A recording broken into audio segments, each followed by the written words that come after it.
शांत शांत। चलिए आइए हम लोग स्टार्ट करते हैं इलेक्ट्रोस्टैटिक्स, जिससे रिलेटेड थ्योरी डिस्कशन, जो भी फॉर्मूले वगैरह हैं वो सब कुछ हम लोगों ने पिछले क्लास में कवर कर लिया है। तो अब हम लोग कर रहे हैं इसी के ऊपर प्रॉब्लम प्रैक्टिस। ठीक है, पहला सवाल है कि एक नेगेटिवली चार्ज ऑब्जेक्ट है एक्स, एक्स के ऊपर कैसा चार्ज है? तो एक्स है negative, negative is repelled by another charge object Y. तो ऑब्वियस सी बात है वाई के ऊपर कैसा चार्ज होगा?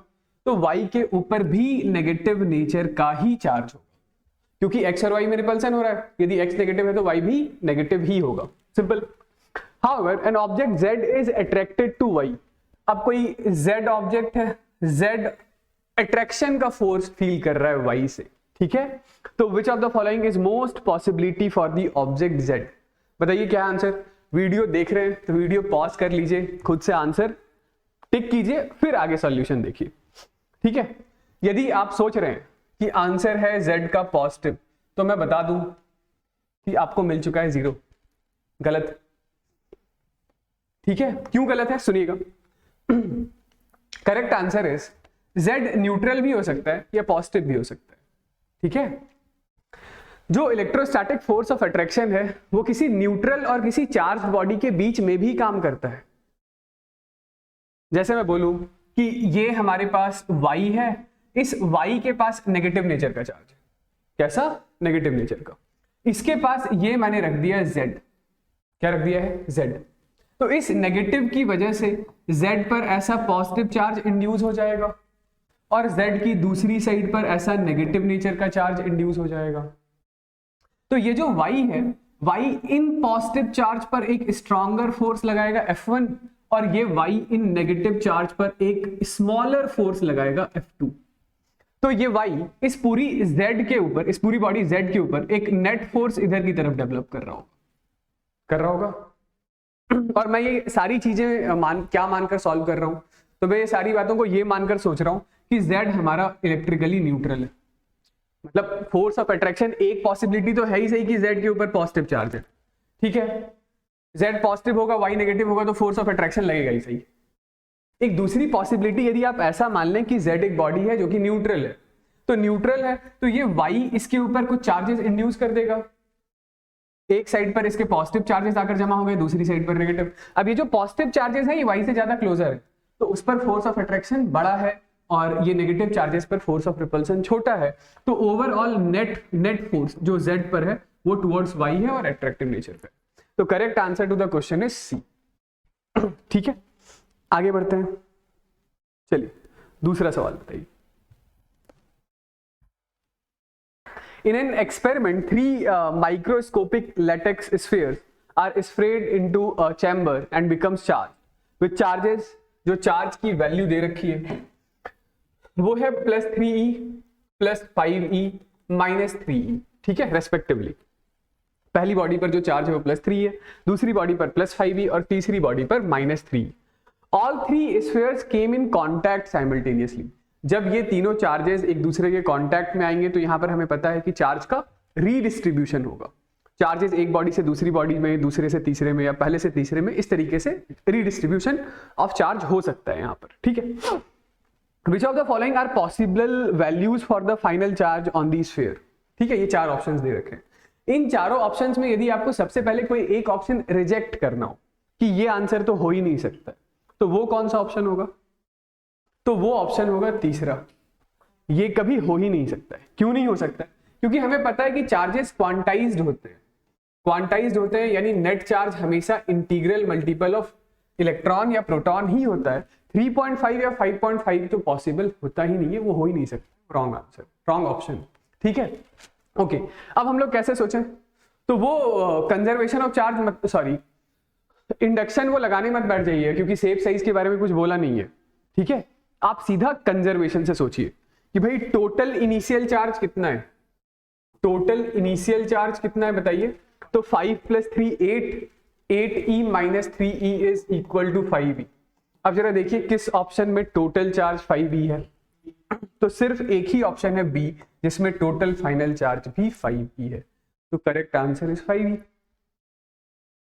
यदि सवाल में शेप वगैरह के बारे में कुछ बोल दिया गया होता कि सारे लेटेक्स बॉल जो हैं वो आइडेंटिकल शेप के हैं, पहले इसको इससे टच कराया, उसको उससे टच कराया, फिर बाद में, तो फिर वहां पे आप कंडक्शन का कॉन्सेप्ट लगा सकते हैं कि आइडेंटिकल यदि दो स्फेरिकल्स बॉल हैं, दोनों को टच कराएंगे तो total initial charge will be same as total final charge. यहां वो सब करने की कोई भी जरूरत नहीं थी। आगे बढ़ते हैं, चलिए अगला बताइए। हाँ, बोला जा रहा है कि 3 charges Q, -Q and Q naught are placed as shown in the figure. Magnitude of net force on the charge Q naught at point O. ये पॉइंट O है, इस पर नेट फोर्स बताना है। तो इस पर काम करने वाले जो फोर्सेस हैं वो फोर्सेस कौन से हैं? तो ये Q naught पर एक फोर्स ऐसा ऊपर की तरफ लग रहा होगा, इस फोर्स का नाम निकाल देते हैं F, और this F is equal to K times of Q naught into Q by A square. ठीक है, ये फोर्स का मैंने मैग्नीट्यूड लिख दिया है, K की वैल्यू 1/4 पाई एप्सिलॉन नॉट के बराबर। इसी Q नॉट पर एक दूसरा फोर्स और भी लग रहा होगा, किसकी वजह से? इसकी वजह से। ये भी पॉजिटिव है, ये भी पॉजिटिव है, तो इस पॉजिटिव पर एक रिपल्सिव फोर्स ऐसा लग रहा है। ठीक है, और इस फोर्स की भी वैल्यू किसके बराबर होगी? तो इस फोर्स की भी वैल्यू F के बराबर होगी। ठीक है ना भाई, ये जैसा Q है वैसा ही ये Q है, बस ये पॉजिटिव है तो इस पॉजिटिव और इस पॉजिटिव के बीच में एक रिपल्सिव फोर्स, इस नेगेटिव और इस पॉजिटिव के बीच में एक अट्रैक्टिव फोर्स। तो इस फोर्स की भी वैल्यू कितनी है? F है। Alright, alright. तो हमारे पास कुल मिलाकर बात यह है कि इस तरीके से दो फोर्सेस हैं और दोनों फोर्सेस के बीच का एंगल कितना है? 90 डिग्री। तो रिजल्टेंट फोर्स कहां पर आएगा? रिजल्टेंट फोर्स यहां पर आएगा। मैं आपको याद दिला देता हूं कि जैसे ये कोई एक फोर्स यहां पर ऐसा है F1, कोई दूसरा फोर्स यहां पर F2 ऐसा है, तो जो रिजल्टेंट फोर्स होता है F नेट, यदि पहले और दूसरे फोर्स के बीच का एंगल थीटा है तो F नेट का हमारे पास फॉर्मूला होता है F net is F1 square plus F2 square plus 2 times of F1 F2 cos theta. यही होता है ना रिजल्टेंट फोर्स का फॉर्मूला। ठीक, तो बताइए यहां पर F नेट कितना हो जाएगा? तो F net is equal to under root of F1 square की जगह मैं सिर्फ F लिख रहा हूं, F2 भी तो F है तो वो भी F square plus 2 times of F1 F2 cos 90 is 0। ठीक है, तो ये कितना आ गया हमारे पास? ये आ रहा है √2 times of F square, this is √2 F, यानी कि दिस इज √2, और F की वैल्यू क्या थी? तो F की वैल्यू है 1/4 pi epsilon not Q not into Q by A square.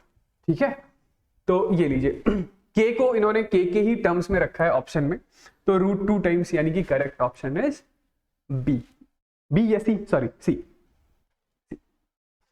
समझ आया? तो ये इस तरीके से वेक्टर जोड़ते हैं। ये नहीं पता है आपको वेक्टर जोड़ना, फोर्स का फॉर्मूला? चलिए अगला सवाल प्लीज देखिए क्या है यहां। तो 4 ऑब्जेक्ट हैं W, X, Y और Z। ठीक है, ईच विथ चार्ज Q, यानी यहां पर भी एक चार्ज है Q, यहां पर भी एक चार्ज है Q, यहां पर भी एक चार्ज है Q और यहां पर भी एक चार्ज है Q। Are fixed at 4 points of a square of side D as shown in the figure. Object X and Z are the midpoint of the side of the square. X और Z क्या है? Mid point, mid point. ठीक है, simple.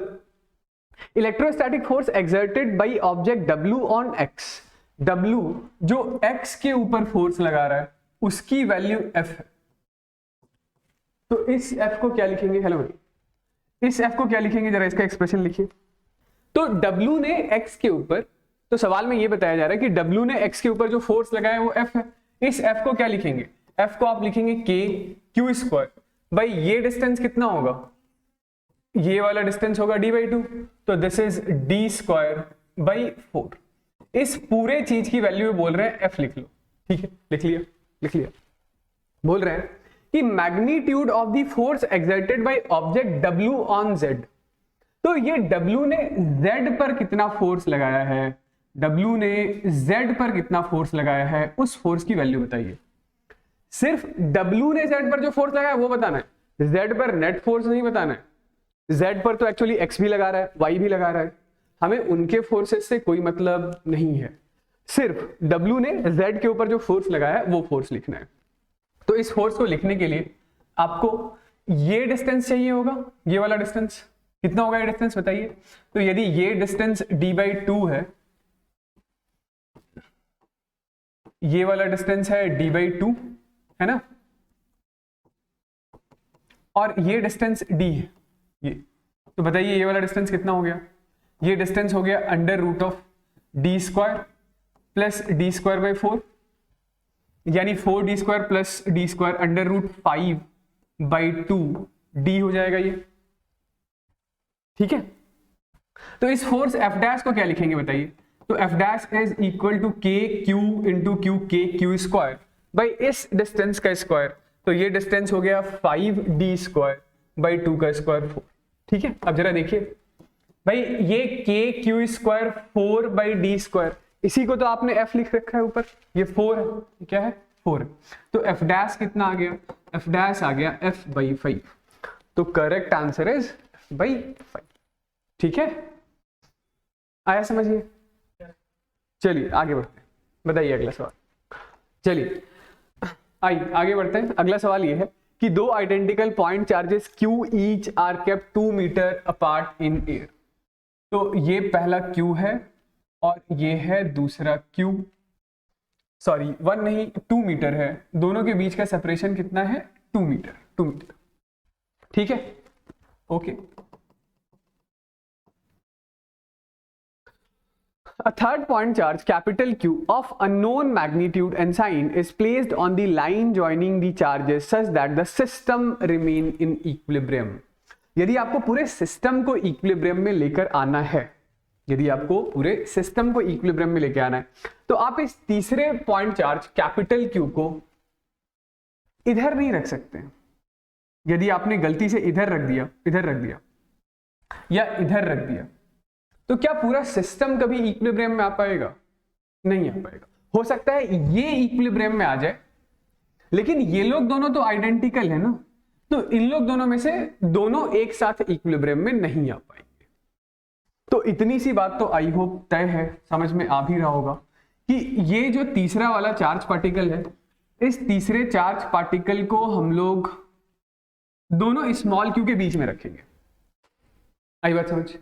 ठीक है, पूरा system equilibrium में है, यानी इस पर भी F net 0, इस पर भी F net 0 और इस पर भी F net 0, तीनों पर ही F net कितना है? 0 है, ठीक।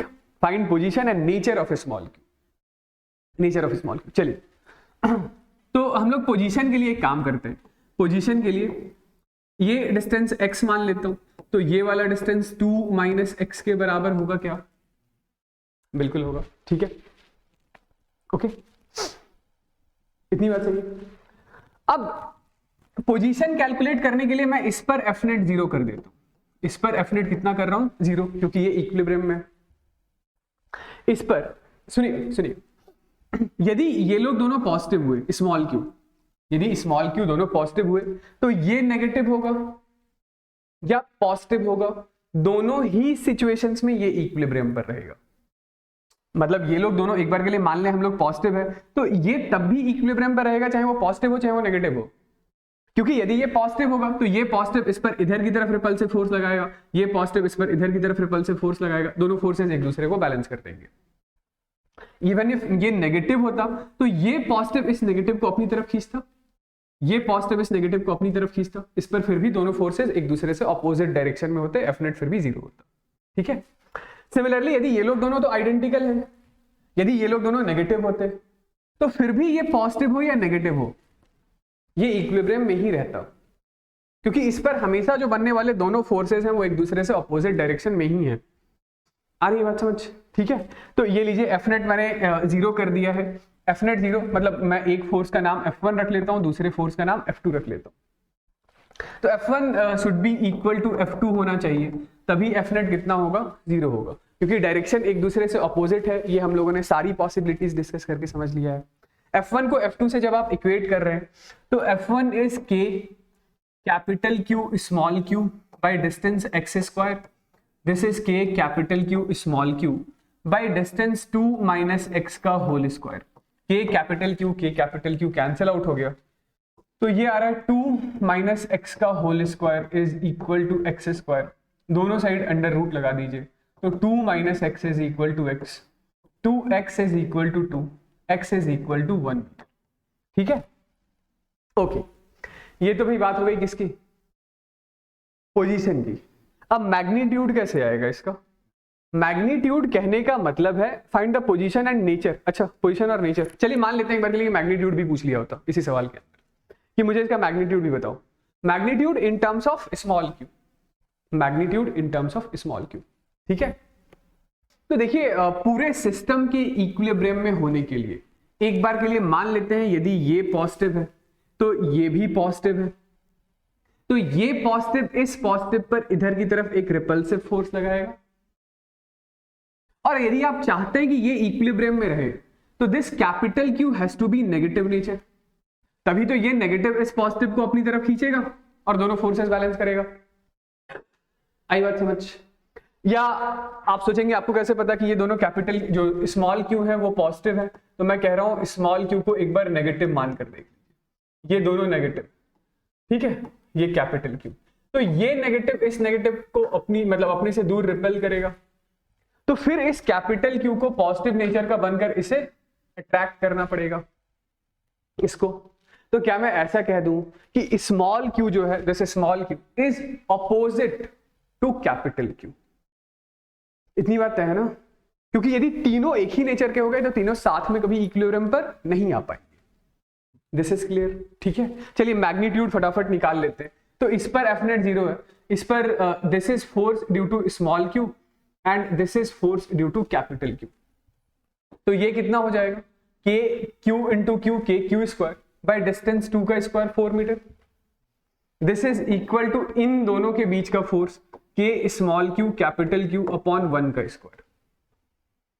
यहां पर फोर्सेस का एक्सप्रेशन लिखते समय मैं कोई साइन वाइन नहीं लिख रहा हूं, माइनस प्लस, क्यों, क्योंकि इन दोनों के पॉजिटिव होने की वजह से रिपल्सिव फोर्स था, इसके नेगेटिव होने की वजह से अट्रैक्टिव फोर्स है। तो माइनस प्लस तो हमें वही अट्रैक्टिव या रिपल्सिव के बारे में बता रहा होता है, ठीक है। तो ये के से के कैंसिल आउट हो गया, क्यू से क्यू कैंसिल आउट हो गया, और यहां से हमारे पास कैपिटल क्यू की वैल्यू आ रही है स्मॉल क्यू बाई 4, ठीक है। तो जो फाइनल सिस्टम में दिखाना चाह रहा हूं वो ऐसा है कि this is equal to Q by 4, ठीक है, क्यू बाई 4। यदि इन दो एक्सट्रीम पोजीशंस पर रखे हुए स्मॉल क्यू पॉजिटिव नेचर के चार्जेस हैं तो सेंटर पर रखा हुआ कैपिटल क्यू नेगेटिव नेचर का चार्ज है। यदि इन दो एक्सट्रीम पोजीशन पर रखे हुए चार्जेस नेगेटिव नेचर के हैं तो सेंटर पर रखा हुआ चार्ज पॉजिटिव नेचर का है, तभी पूरा सिस्टम इक्विलिब्रियम पे आ सकता है। तो position, mid point, nature, opposite, ठीक है। आगे बढ़ते हैं, चलिए अगला बताइए। चलिए आइए देखते हैं अगला सवाल क्या है। पार्टिकल के पास चार्ज दे रखा है कि charge Q is equal to 2 microcoulomb है, यानी 2 into 10 raise to the power -6। इसका मास भी हमें बकायदा दे रखा है कि मास इज इक्वल टू 1.6 ग्राम, 1.6 ग्राम है, ठीक है। वेलोसिटी दे रखी है, ठीक है। तो ग्राम को सबसे पहले एक काम करते हैं, किलोग्राम में कन्वर्ट कर लें। 1.6 into 10 raise to the power -3 kg हो गया। इसके पास वेलोसिटी है, तो इनिशियल वेलोसिटी को मैं u लिख लेता हूं। u is equal to 4 i cap metre पर second at t equals to 0। Particle enters in a region having electric field E दे रखा है, find velocity of the particle at t equals to 5 seconds. तो इस electric field की वजह से क्या पार्टिकल पर कोई फोर्स लगेगा? बिल्कुल लगेगा। कितना फोर्स लगेगा? तो फोर्स का एक्सप्रेशन होता है F is equal to Q into E vector, ठीक है। Force is equal to Q into E होगा। हमें करना क्या है, तो हमें वेलोसिटी निकालना है पार्टिकल की किसी टाइम t पर। देखिए इलेक्ट्रिक फील्ड वेरिएबल है, कांस्टेंट है, तो इलेक्ट्रिक फील्ड कांस्टेंट है, इलेक्ट्रिक फील्ड कांस्टेंट तो फोर्स कांस्टेंट, फोर्स कांस्टेंट तो एक्सेलरेशन कांस्टेंट। एक्सेलरेशन क्या होगा? एक्सेलरेशन होगा force divided by mass m, यानी acceleration is equal to Q into E divided by mass m। Q कितना लिख रखा है हम लोगों ने? Q है 2 into 10 raise to the power -6। E यानी कि इलेक्ट्रिक फील्ड है 80 i cap plus 60 j cap. Mass कितना है? मास है 1.6 into 10 raise to the power -3। इसको ऊपर ले लेता हूं, तो this is 2 by 1.6 into 10 raise to the power -3, 80 i cap plus 60 j cap, ठीक है। ये क्या है?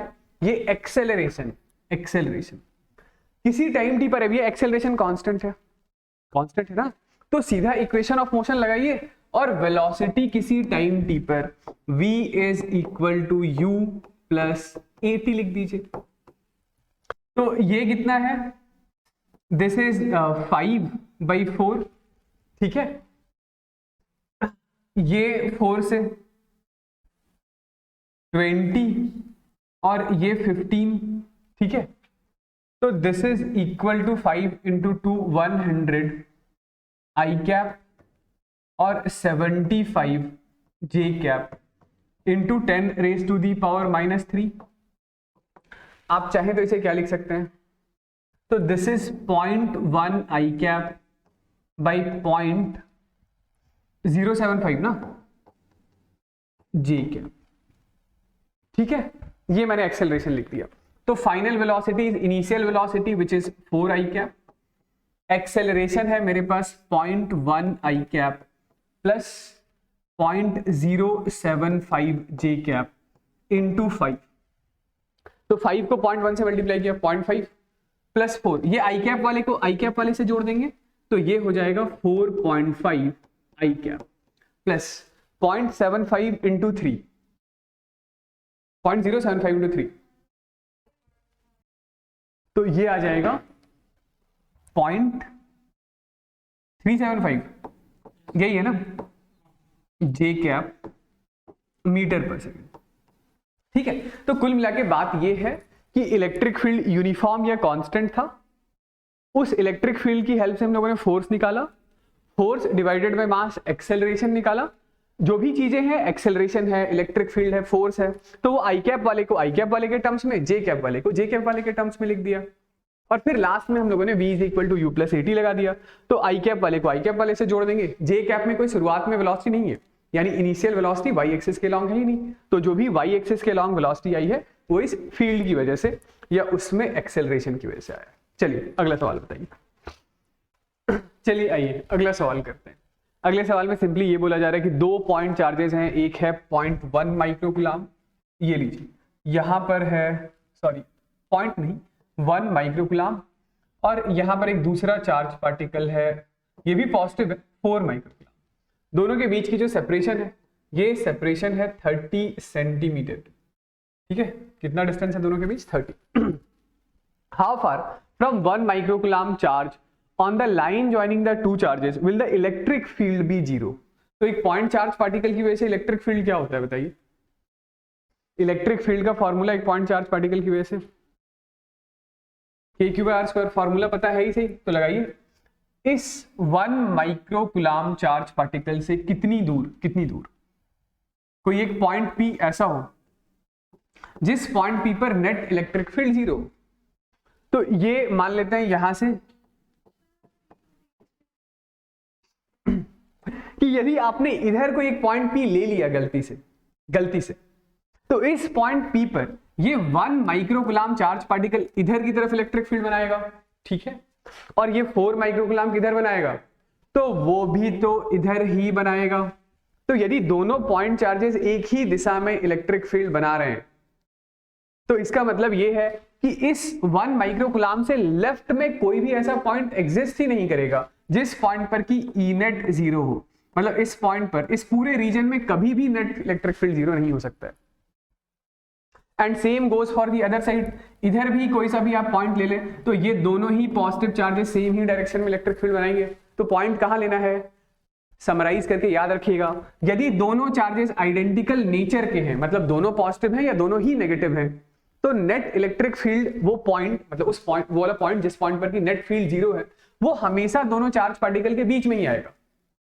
ओके, और यदि दोनों में कोई एक पॉजिटिव एक नेगेटिव होता, तो हम लोग देखते दोनों में छोटा कौन है, दोनों में मैग्नीट्यूड किसका कम है। जिसका मैग्नीट्यूड कम होता, जैसे मैं एक बार के लिए बोल दूं, पहले इसी पर आ जाते हैं कि ये यहां पर यदि -1 माइक्रोकुलाम है और यहां पर 4 माइक्रोकुलाम, तो फिर ये पॉइंट इधर होता, छोटे वाले के साइड में, छोटे वाले के साइड में। आ रही बात समझ, क्योंकि ये 1 माइक्रोकुलाम वाला इधर इलेक्ट्रिक फील्ड बनाता, 4 माइक्रोकुलाम वाला इधर इलेक्ट्रिक फील्ड बनाता, दोनों एक दूसरे की इलेक्ट्रिक फील्ड को निपटा देते, 0 हो जाता। खैर वापस से आते हैं क्वेश्चन पर। तो हम लोग यहां पर कोई पॉइंट ले लेते हैं P, यहां पर कोई पॉइंट ले लेते हैं P। ये जो पॉइंट है वो यहां से x डिस्टेंस की दूरी पर है, तो 4 माइक्रोकुलाम से डिस्टेंस कितना होगा, 30 - x के बराबर, ठीक है। ये जो 1 माइक्रोकुलाम चार्ज पार्टिकल है वो इस पॉइंट P पर इधर की तरफ इलेक्ट्रिक फील्ड बना रहा है, इसका नाम E1 रख दीजिए। और ये जो 4 माइक्रोकुलाम है वो इधर की तरफ इलेक्ट्रिक फील्ड बना रहा है, इसका नाम E2 रख दीजिए। तो E net electric field intensity point P पर कितना है? 0। इसका मतलब क्या है? इसका मतलब है E1 is equal to E2 है। E1 है K इंटू 1 इंटू 10⁻⁻⁻⁶ बाई ये डिस्टेंस x का square, this is same as K into 4 into 10⁻⁻⁶ by ये डिस्टेंस कितना है? तो 30 माइनस x का होल स्क्वायर। K से K 10⁻⁻⁶ से 10⁻⁻⁶ कैंसिल आउट हो गया। इसके आगे सॉल्व करने के लिए कभी भी क्रॉस मल्टीप्लाई मत कीजिएगा, अंडर रूट लगा दीजिएगा दोनों साइड, ठीक है? क्रॉस मल्टीप्लाई करेंगे तो थोड़ा सा फंसेंगे कैलकुलेशन में। यदि आपने अंडर रूट लगा दिया है तो ये आ गया 1/x and this is equal to 2 divided by 30 minus X. तो 30 minus X is equal to 2x, तो 3x इज इक्वल टू 30। तो x की वैल्यू आ रही है 10 सेंटीमीटर। x की वैल्यू कितनी आ रही है? 10 सेंटीमीटर। यही आ रहा था, ओके यही आ रहा था ना? तो 10 centimetre is the right answer. चलिए भाई आगे बढ़ते हैं, ठीक है? तो आंसर आपको अपना प्रॉपर बोर्ड में जब आप लिखेंगे तो ऐसा लिखेंगे कि 10 सेंटीमीटर कहां से? 1 माइक्रोकुलाम से, ठीक है? लेफ्ट या राइट? राइट की तरफ, ठीक है? या टुवर्ड्स 4 माइक्रोकुलाम। चलिए आगे बढ़ते हैं, बताइए। चलिए आइए आगे बढ़ते हैं। अगला सवाल, एक स्मॉल ऑब्जेक्ट है जिसके पास चार्ज है Q, वेट है mg यानी मास m रहा होगा, is attached to one end of the string जिसकी लेंथ है L। किसी स्टेशनरी सपोर्ट से आपने इसे फिक्स कर रखा है। System is placed in a uniform electric field E as shown in the figure. In the presence of electric field the string makes a constant angle theta with the vertical, the string sorry the sign and the magnitude of Q is. तो आपको sign and magnitude of Q बताना है, Q की value बतानी है, ठीक है? और साइन भी बताना है। तो साइन में कोई दिक्कत है क्या? साइन बताइए कैसा होगा, पॉजिटिव होगा या नेगेटिव होगा? क्योंकि भाई इलेक्ट्रिक फील्ड की डायरेक्शन दे रखी है, किसी पॉजिटिव चार्ज पार्टिकल पर फोर्स इलेक्ट्रिक फील्ड की डायरेक्शन में लगता है या उससे ऑपोजिट डायरेक्शन में लगता है? उसी के डायरेक्शन में लगता है। तो जरूर से ही ये Q कैसा रहा होगा? पॉजिटिव नेचर का रहा होगा। भाई इस पर काम करने वाले फोर्सेस कौन से हैं? देखिए, तो ये Q जरूर से ही पॉजिटिव नेचर का रहा होगा और इलेक्ट्रिक फील्ड का फोर्स इस पर लगा होगा Q इंटू E के बराबर। क्योंकि किसी इलेक्ट्रिक फील्ड, ये इलेक्ट्रिक फील्ड यदि ऐसा है तो यहां पर कोई पॉजिटिव चार्ज पार्टिकल पर काम करने वाला force in the direction of electric field होता है और नेगेटिव पर काम करने वाला force in the direction opposite to the electric field, ठीक है? इसका FBD बना लीजिए। तो ये वर्टिकली डाउनवर्ड डायरेक्शन में कौन सा फोर्स? mg। स्ट्रिंग में अलोंग इट्स लेंथ कौन सा फोर्स? टेंशन। यदि हम लोग ऐसी सी एक वर्टिकल लाइन और एक हॉरिजॉन्टल लाइन ऐसा ड्रॉ करते हैं, यदि ये वाला एंगल थीटा है तो ये वाला भी एंगल कितना होगा? थीटा। तो इस टेंशन का एक कंपोनेंट आएगा ऊपर which is T cos theta और टेंशन का एक दूसरा कंपोनेंट आएगा इधर, this is T sin theta. तो ये यहाँ इक्विलिब्रियम में आपको बता रखा है कि ये इसी पोजीशन पर है, कांस्टेंट। ये जो एंगल थीटा है हमारा ये चेंज नहीं हो रहा है, ठीक है? कांस्टेंट एंगल थीटा, मतलब ये इक्विलिब्रियम में है। इसका मतलब क्या है कि T sin थीटा किसके बराबर होगा? जो लेफ्ट की साइड का फोर्स है this is equal to right की साइड का फोर्स विच इज QE, और जो ऊपर की तरफ काम करने वाला फोर्स है यानी टेंशन का vertical component P cos theta, ये बराबर होना चाहिए mg के। ऑलराइट। यदि आप एक बार के लिए दोनों इक्वेशनों को डिवाइड कर दें तो sin theta by cos theta is equal to tan theta, divide कर दीजिए दोनों को। टेंशन से टेंशन कैंसिल आउट हो गया, तो this is equal to Q into E by M into G। तो Q की वैल्यू कितनी आ रही है? mg tan theta divided by electric field E, ठीक है? तो कौन सा ऑप्शन है बताइए? क्या ये ऑप्शन दिख नहीं रहा होगा, मैं इसको थोड़ा इरेज कर देता हूं। mg ये था, ठीक है? तो answer is mg tan theta divided by E। अरे ये mg by E into tan theta B दिखाई नहीं दे रहा है आपको? तो आप तो D बोल रहे। अच्छा चलिए ठीक है, समझ गए? आगे बढ़ते हैं, अगला सवाल बताइए। फ्लक्स का फॉर्मूला है E into A, E A cos theta. Theta is angle between area vector and electric field. एक स्क्वायर शीट है जिसकी साइड है A is lying parallel to X Y plane. Parallel to X Y plane मतलब यानी कि ऐसा समझ लीजिए कि ये है एक्स एक्सिस, ये है वाई एक्सिस, ठीक है, और ये प्लेन से बाहर की तरफ आता हुआ है हमारे पास जेड एक्सिस, ठीक है, ये है जेड एक्सिस, ठीक है। तो ये एक्स वाई प्लेन ये वाला हुआ, ठीक है। तो आप ऐसा समझ लीजिए कि ये जो हमारा स्क्वायर शीट है वो ऐसा रखा हुआ है, ठीक है। जेड एक्सिस में कितना आगे है, तो जेड एक्सिस में ये वाला डिस्टेंस, ये जेड एक्सिस में ए डिस्टेंस आगे रखा हुआ है, ए डिस्टेंस, समझ गए। Electric field in the region is E vector is equal to C Z square के कैप, ठीक है। The electric flux through the sheet is, ठीक है, ये सी कोई कांस्टेंट है, सी क्या है, सी इज सम कांस्टेंट, और जेड क्या है, तो जेड इसका जेड कोऑर्डिनेट, मतलब जैसे जैसे जैसे जैसे आप जेड एक्सिस में आगे बढ़ेंगे वैसे वैसे वैसे वैसे इलेक्ट्रिक फील्ड इंटेंसिटी बढ़ता चला जाएगा, ठीक है। तो इलेक्ट्रिक फील्ड ये प्लस के कैप में है, कहने का मतलब है कि इलेक्ट्रिक फील्ड ऐसा जेड एक्सिस के अलॉन्ग डायरेक्टेड, समझ रहे हैं। इलेक्ट्रिक फील्ड ऐसा है, ये जो आपका स्क्वायर शीट है, इस स्क्वायर शीट का एरिया वेक्टर भी कहां है, तो एरिया वेक्टर भी जेड एक्सिस में, और इस स्क्वायर शीट के हर पॉइंट पर इलेक्ट्रिक फील्ड इंटेंसिटी एक जैसा होगा, हर पॉइंट पर इलेक्ट्रिक फील्ड इंटेंसिटी कैसा होगा, एक जैसा। आई बात समझ, क्योंकि ये स्क्वायर शीट कुछ इस तरीके से रखा हुआ है कि इस स्क्वायर शीट के प्लेन का कोई सा भी जो कोऑर्डिनेट होगा वो ओरिजिन से ए डिस्टेंस आगे होगा, आई बात समझ।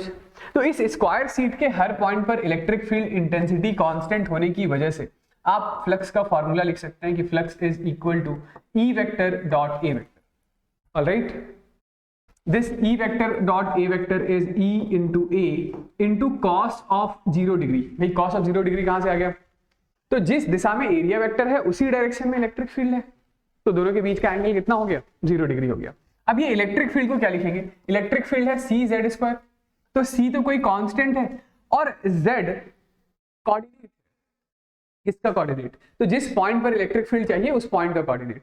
किस पॉइंट पर इलेक्ट्रिक फील्ड चाहिए था, सीट के किसी भी पॉइंट पर ले लीजिए, सीट का कोई सा भी पॉइंट ओरिजिन से कितनी दूरी पर है, ए डिस्टेंस की दूरी पर है, तो जेड की बजाय क्या लिखेंगे, ए स्क्वायर लिखेंगे, ठीक है। एरिया, इस स्क्वायर शीट का एरिया, तो स्क्वायर शीट का एरिया इज ए स्क्वायर, तो फ्लक्स की वैल्यू आ रही है C into A raise to the power 4, ये फ्लक्स, ये फ्लक्स, ऑलराइट, ठीक है। चलिए आगे बढ़ते हैं, अगला सवाल बताइए। अगला सवाल करते हैं, electric field along X axis is given by E is equal to 100 I cap newton पर coulomb for x greater than 0। ये जो इलेक्ट्रिक फील्ड है जो आपको दे रखा है कि electric field is 100 I cap for x greater than 0, यानी पॉजिटिव x एक्सिस में हर जगह इलेक्ट्रिक फील्ड कैसा है, यूनिफॉर्म है, कांस्टेंट है, वैल्यू है 100 यूनिट की, ठीक है, 100 न्यूटन पर कूलम, ठीक है। और इलेक्ट्रिक फील्ड -100 I कैप है for x less than 0, this is equal to -100 I cap newton पर coulomb for x less than 0, ठीक है। राइट सर्कुलर सिलेंडर है, लेंथ है 20 सेंटीमीटर, रेडियस है 5 centimetre, lies parallel to x axis with its centre at origin and one face at x is equal to +10 centimetre. इसका मतलब ये हुआ कि ये है हमारा y एक्सिस, ये है x एक्सिस, ये है z एक्सिस। हालांकि z को रिप्रेजेंट करने की कोई जरूरत थी नहीं, तो सिलेंडर हमारा कुछ ऐसा से रखा, ऐसा, समझ गए, दिस इज सिलेंडर, ठीक है। सिलेंडर, यहां पर सिलेंडर की लेंथ कितनी है, ये लेंथ है 20 सेंटीमीटर, ये लेंथ कितना है बताइए, 20 सेंटीमीटर, और ये यहां से यहां तक का ये वाला जो डिस्टेंस है वो 10 सेंटीमीटर का है। इस सिलेंडर की जो रेडियस है, रेडियस वो है 5 सेंटीमीटर, दिस इज 5 सेंटीमीटर, ठीक है। आपसे पूछा जा रहा है net, calculate the net outward flux through the cylinder, ठीक। तो नेट आउटवर्ड फ्लक्स, फ्लक्स होगा कहां से, सबसे पहले ये बात कर लेते हैं। सिलेंडर में टोटल तीन सरफेसेस हैं, एक ये लेफ्ट वाला सर्कुलर सरफेस, एक ये राइट वाला सर्कुलर सरफेस, और तीसरा कर्व्ड सरफेस। इलेक्ट्रिक फील्ड कहाँ एग्जिस्ट करती है? तो इलेक्ट्रिक फील्ड यूनिफॉर्म नेचर की है एक्स एक्सिस की दिशा में, मतलब पॉजिटिव एक्स में इलेक्ट्रिक फील्ड इधर है और नेगेटिव एक्स में इलेक्ट्रिक फील्ड इधर।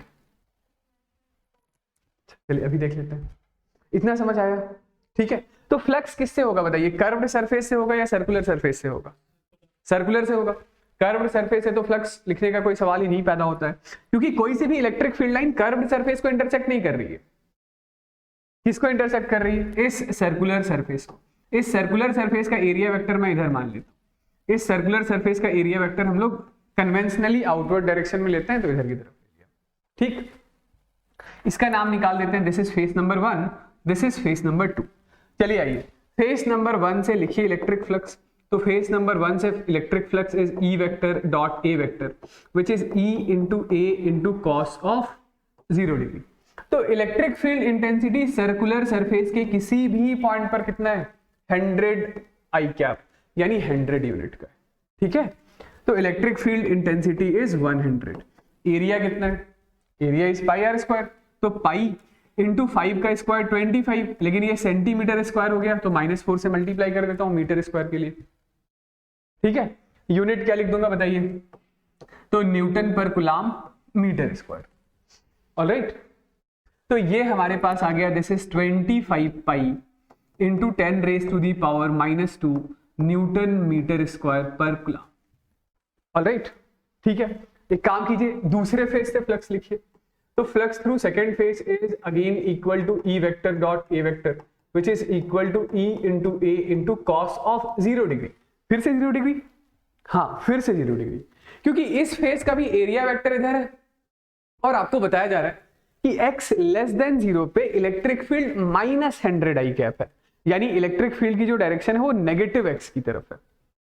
ओके, तो इसीलिए जिधर एरिया वेक्टर है उधर ही इलेक्ट्रिक फील्ड है, तो फिर से हमारे पास ये 0 आ गया। इलेक्ट्रिक फील्ड सेम है 100 यूनिट, एरिया फिर से सेम है pi into 25 into 10 raise to the power -4 unit newton पर कूलम मीटर स्क्वायर। तो ये आ रहा है 25 pi into 10 raise to the power -2 newton metre square पर कूलम। तो जो नेट इलेक्ट्रिक फ्लक्स है, this net electric flux is equal to पहले सरफेस से फ्लक्स प्लस दूसरे सरफेस से फ्लक्स। ऑलराइट, तो 25 pi plus 25 pi is equal to 50 pi into 10 raise to the power -2 newton metre square पर coulomb. कितना हो जाएगा ये? इसकी वैल्यू आ जाएगी ये 157 into 10 raise to the power -2 newton metre square पर कूलम, या आप इसे चाहें तो 1.57 न्यूटन मीटर स्क्वायर पर कूलम लिख सकते हैं। ऑलराइट, आगे बढ़ते हैं। ठीक है, अगला बताइए। रिजल्टेंट ही तो निकालना है भाई, रिजल्टेंट ही तो निकालना है। ठीक है, और कुछ अलग से करना है?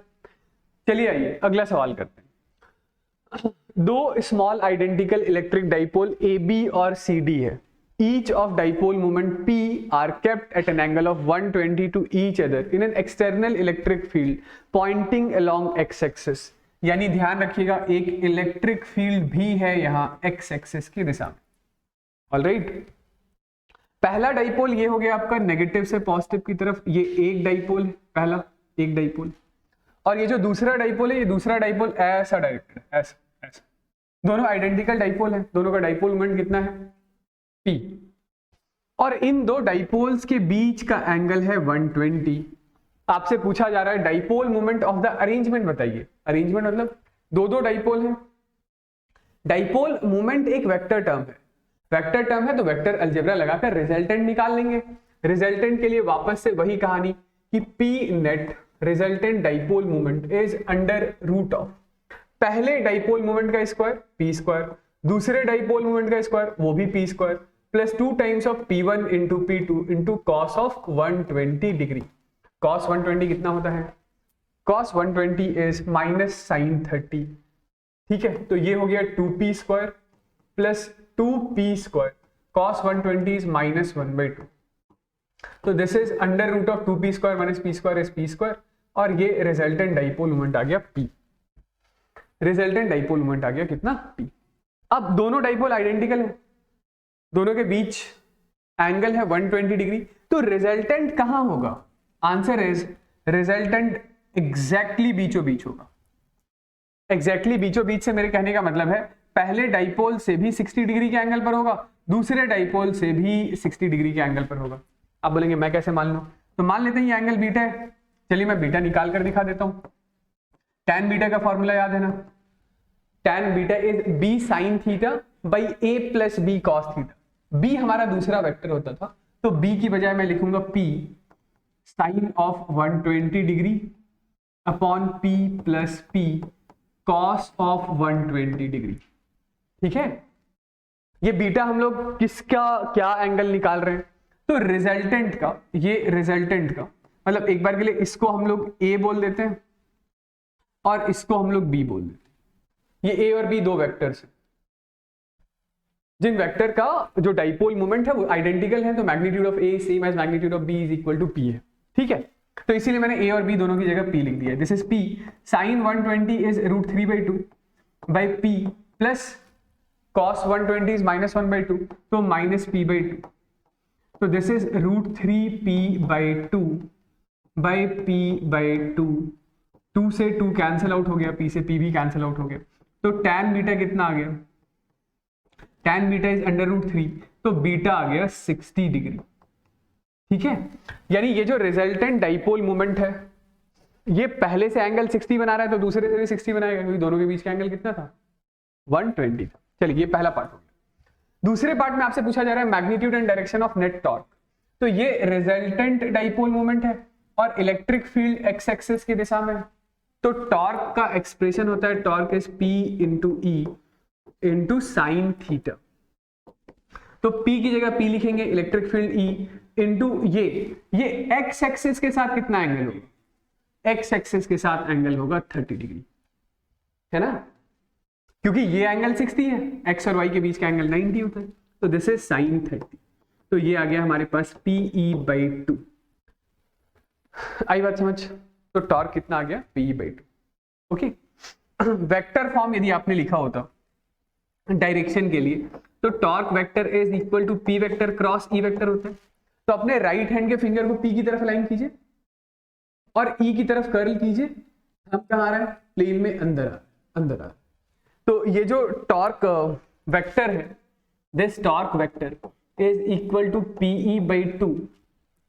प्लेन में अंदर है, तो हम लोग इसे लिख देंगे दिस इज -k क्या, और P और E दोनों के ऊपर, ये तो यहां मैग्नीट्यूड लिखी दी है, मैं फाइनल रिजल्ट इधर लिख रहा हूं, इधर लिख रहा हूं कि torque vector is equal to PE/2, ये तो मैग्नीट्यूड हो गया, डायरेक्शन इज -k कैप मतलब प्लेन में अंदर। चलिए अगला बताइए, depict the orientation of dipole in stable and unstable equilibrium in a uniform electric field. तो इक्विलिब्रियम सिंपली कहने का मतलब क्या है? तो इक्विलिब्रियम कहने का मतलब होता है एफ नेट क्यों जीरो है? एफ नेट इसलिए जीरो है क्योंकि डाइपोल रखा हुआ है कहाँ? यूनिफॉर्म इलेक्ट्रिक फील्ड में, तो एफ नेट तो जीरो होता ही है। टॉर्क नेट भी कितना होना चाहिए? जीरो होना चाहिए। टॉर्क नेट जीरो कब होगा? थीटा जीरो हो या नहीं तो थीटा 180 हो। ठीक है, तो देखिए ये लेट से हमारे पास है एक इलेक्ट्रिक फील्ड E, ये क्या है? एक इलेक्ट्रिक फील्ड है E। इस इलेक्ट्रिक फील्ड में यदि मैं एक बार के लिए अपने डाइपोल को ऐसा रखता हूं कि डाइपोल का डाइपोल मोमेंट P ऐसा, तो बताइए दोनों के बीच एंगल थीटा कितना है? थीटा है 0 डिग्री। ठीक है, तो ये स्टेबल है या अनस्टेबल है, ये जानने के लिए एक बार के लिए थोड़ा सा डाइपोल को क्लॉकवाइज या एंटी क्लॉकवाइज सेंस में घुमाकर देख लीजिए। जब आपने डाइपोल को ऐसा घुमाया तो डाइपोल के पॉजिटिव चार्ज पर फोर्स इधर है, नेगेटिव चार्ज पर फोर्स इधर है, तो ये डाइपोल को आप घुमा रहे हैं ऐसा ऐसा, ठीक है, एंटी क्लॉकवाइज सेंस में, और इस पर टॉर्क आ रहा है क्लॉकवाइज सेंस में। डाइपोल पर टॉर्क किस सेंस में आ रहा है? क्लॉकवाइज। यदि आपने डाइपोल को इधर की तरफ रोटेट कराया होता तो ये नेगेटिव चार्ज पर फोर्स लगता, सॉरी पॉजिटिव पर फोर्स लगता ऐसा, नेगेटिव पर फोर्स लगता ऐसा। तो अब डाइपोल पर टॉर्क P क्रॉस E बाहर की तरफ आ जाता, यानी कि टॉर्क किधर आ जाता? इधर आ जाता। तो टॉर्क डिस्प्लेसमेंट से थीटा से ऑपोजिट सेंस में। क्या इसी पोजीशन को स्टेबल इक्विलिब्रियम पोजीशन बोलते हैं? यस, इसी को स्टेबल इक्विलिब्रियम पोजीशन बोलते हैं। स्टेबल इक्विलिब्रियम पोजीशन कहने का मतलब वो पोजीशन जहां से, वो इक्विलिब्रियम पोजीशन जहां से पार्टिकल को स्लाइटली डिस्प्लेस करें तो पार्टिकल पर एक रीस्टोरिंग फोर्स या टॉर्क लगता है जो पार्टिकल को उसी पोजीशन पर लेकर आने की कोशिश करता है। ऑलराइट, क्या यहां पर ऐसा है? बिल्कुल ऐसा है। ठीक है, आगे चल के आप पोटेंशियल एनर्जी पढ़ेंगे दूसरे चैप्टर में। जैसे पढ़ा तो होगा ही सही कि पोटेंशियल एनर्जी होता है minus times of PE cos theta, उससे भी देख लीजिए। तो जब थीटा हमारा 0 डिग्री का होगा तो यहां पे पोटेंशियल एनर्जी की वैल्यू मिनिमम आएगी विच इज माइनस पी के बराबर। एनर्जी मिनिमम तो स्टेबिलिटी मैक्सिमम, तो मिनिमम पोटेंशियल एनर्जी वाला ही पोजीशन मैक्सिमम स्टेबल पोजीशन होता है। तो थीटा यदि आपका 0 डिग्री है तो इसी को हम लोग कहते हैं this is stable equilibrium position. Stable equilibrium position, समझ गए? ओके ना, मतलब स्टेबल इक्विलिब्रियम पोजीशन के लिए कितना होना चाहिए थीटा? तो theta is angle between dipole moment and electric field, वो 0 होना चाहिए। ठीक है, समझ गए? ऑलराइट, अनस्टेबल इक्विलिब्रियम के बारे में बात करते हैं। तो ये लीजिए, यदि इलेक्ट्रिक फील्ड हमारे पास ऐसा है और कोई डाइपोल यहां पर यदि हम लोगों ने ऐसा रख दिया जिसमें डाइपोल का डाइपोल मोमेंट p है, तो अभी थीटा कितना है? थीटा है हमारे पास 180 डिग्री। ओके, पोटेंशियल एनर्जी से सोचना है तो जरा निकालिए potential energy. Potential energy is minus PE cos of 180 degree, तो this is equal to plus times of P. तो ये मैक्सिमम पोटेंशियल एनर्जी है। मैक्सिमम पोटेंशियल एनर्जी मतलब अनस्टेबल इक्विलिब्रियम पोजीशन, समझ रहे हैं? चलिए, वो डिस्प्लेसमेंट वाले तरीके से सोचना हो, डिस्प्लेसमेंट वाले तरीके से सोच लीजिए। देखिए, डाइपोल को ऐसा घुमाया, ठीक है, बताइए इस पॉजिटिव चार्ज पर फोर्स कहां लगेगा? इधर की तरफ। नेगेटिव पर फोर्स कहां लगेगा? इधर। तो डाइपोल को जिस सेंस में घुमा रहे हैं उसी सेंस में टॉर्क लग रहा है, मतलब डाइपोल घूमकर उस पोजीशन पर कभी आ पाएगा क्या? नहीं आ पाएगा। तो इसी पोजीशन को हम लोग क्या बोलेंगे? Unstable equilibrium. अनस्टेबल इसलिए क्योंकि ये उस पोजीशन पर रिकन्फिगर नहीं कर पा रहा है। इक्विलिब्रियम इसलिए क्योंकि थीटा 180 था। अनस्टेबल इक्विलिब्रियम पोजीशन, ठीक है, unstable equilibrium position theta 180। Alright, याद रखिएगा। आगे बढ़ते हैं। चलिए बताइए, अगला सवाल करते हैं। कहना ये चाह रहे हैं कि net electric flux through a closed surface is 0। ये कोई क्लोज सरफेस है और यहां से फ्लक्स 0 है। क्या 0 है? फ्लक्स। ठीक है, फ्लक्स किस चीज का रिप्रेजेंटेशन होता है? फ्लक्स रिप्रेजेंटेशन होता है उन सभी इलेक्ट्रिक लाइन ऑफ फोर्सेस के नंबर का जो किसी सरफेस को नॉर्मली लिंक करती है, नॉर्मली पेनिट्रेट करती है। ठीक है, नेट फ्लक्स 0 है। ठीक है, नेट फ्लक्स 0। ठीक है, ऑलराइट ऑलराइट। यूनिफॉर्म, पहला सवाल, पहला ऑप्शन ये है कि no net charge is enclosed by the surface. भाई फ्लक्स का फॉर्मूला हम लोगों ने क्या पढ़ा है? तो फ्लक्स हम लोगों ने पढ़ा है integration of E vector dot ds vector, और ये इंटीग्रेशन ई डॉट ds 0 है। इंटीग्रेशन ई डॉट ds 0 है। This is same as q inside upon epsilon naught. यही था ना कल, यही लास्ट क्लास में पढ़ा था। तो इसका मतलब क्या है? ये 0 कब होगा? ये 0 सिर्फ और सिर्फ तभी होगा जब q इनसाइड कितना हो? 0। q इनसाइड मतलब net charge inside with in the surface. Net charge, net charge, net charge मतलब सरफेस के अंदर हो सकता है थोड़ा बहुत पॉजिटिव नेचर का चार्ज हो और हो सकता है थोड़ा बहुत नेगेटिव नेचर का चार्ज। जितना पॉजिटिव होगा उतना ही नेगेटिव होगा। पॉजिटिव की वजह से फ्लक्स आउटवर्ड डायरेक्शन में बाहर निकले होंगे, नेगेटिव की वजह से इनवर्ड डायरेक्शन में अंदर आए होंगे। नेट फ्लक्स 0 है, इसका मतलब क्या है? सरफेस के अंदर नेट चार्ज 0 है। तो no net charge is enclosed by the surface is correct answer. ठीक है, आगे बढ़ते हैं।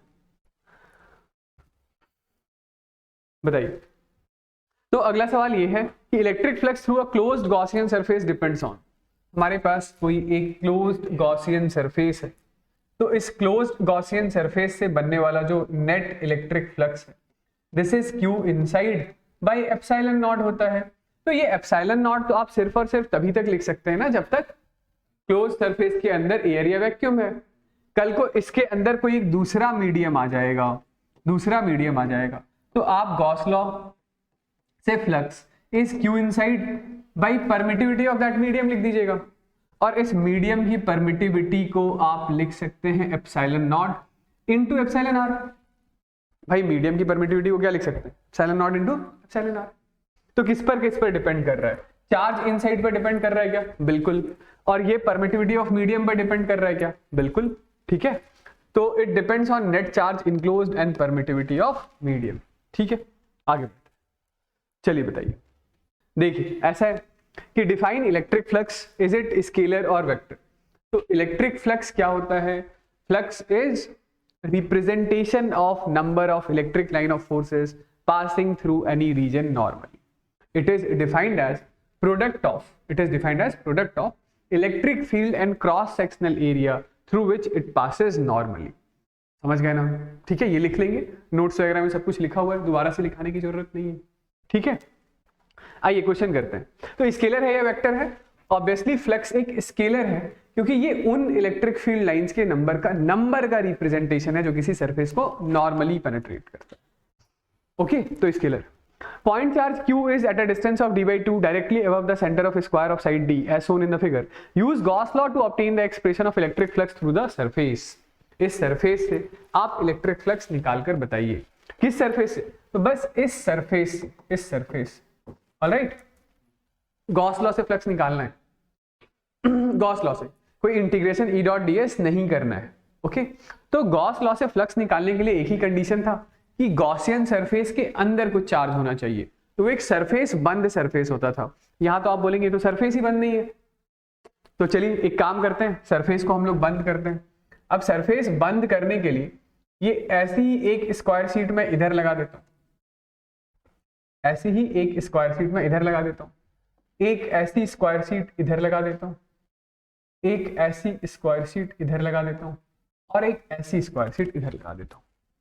तो एक स्क्वायर शीट पड़ी थी, मैंने 5 और स्क्वायर शीट लिया और 6 स्क्वायर शीट से मिलाकर मैंने एक क्यूब बना दिया, ओके। ये जो बाकी के बचे हुए 5 स्क्वायर शीट मैंने लगाया है, तो सभी स्क्वायर शीट की साइड्स d/d है। तो ये एक क्यूब बन रहा है जिसकी साइड कितनी है, d/d/d है, ऑलराइट। और चार्ज पार्टिकल कहां पड़ा है, तो बेस से d/2 डिस्टेंस ऊपर, यानी ऊपर छत से भी d/2 डिस्टेंस नीचे होगा, या किसी भी वॉल से d/2 डिस्टेंस आगे होगा। तो क्या मैं ऐसा बोल दूं, ये जो चार्ज पार्टिकल है ये बिल्कुल सेंटर पर, कहां है, बिल्कुल सेंटर पर, ठीक। तो क्या मैं ऐसा बोल सकता हूं कि यदि मुझे इस क्यूब से फ्लक्स लिखना हो, तो क्यूब से flux according to Gauss law is Q inside by epsilon naught. तो पूरे क्यूब के अंदर सिर्फ एक ही चार्ज है which is equal to Q, तो this is equal to Q by epsilon naught, alright. Cube में कितने फेसेस हैं, ठीक। अब चूंकि चार्ज पार्टिकल बिल्कुल सेंटर पर पड़ा है, बिल्कुल सेंटर पर होने की वजह से, देखिए बिल्कुल सेंटर पर होने की वजह से मैं एक दूसरा क्यूब यहां से बना के दिखाता हूं। चार्ज पार्टिकल के बिल्कुल सेंटर पर होने की वजह से जो इलेक्ट्रिक फील्ड लाइंस निकलेगी इस चार्ज पार्टिकल से, उसको आप ऐसे यूनिफॉर्म तरीके से दिखा सकते हैं।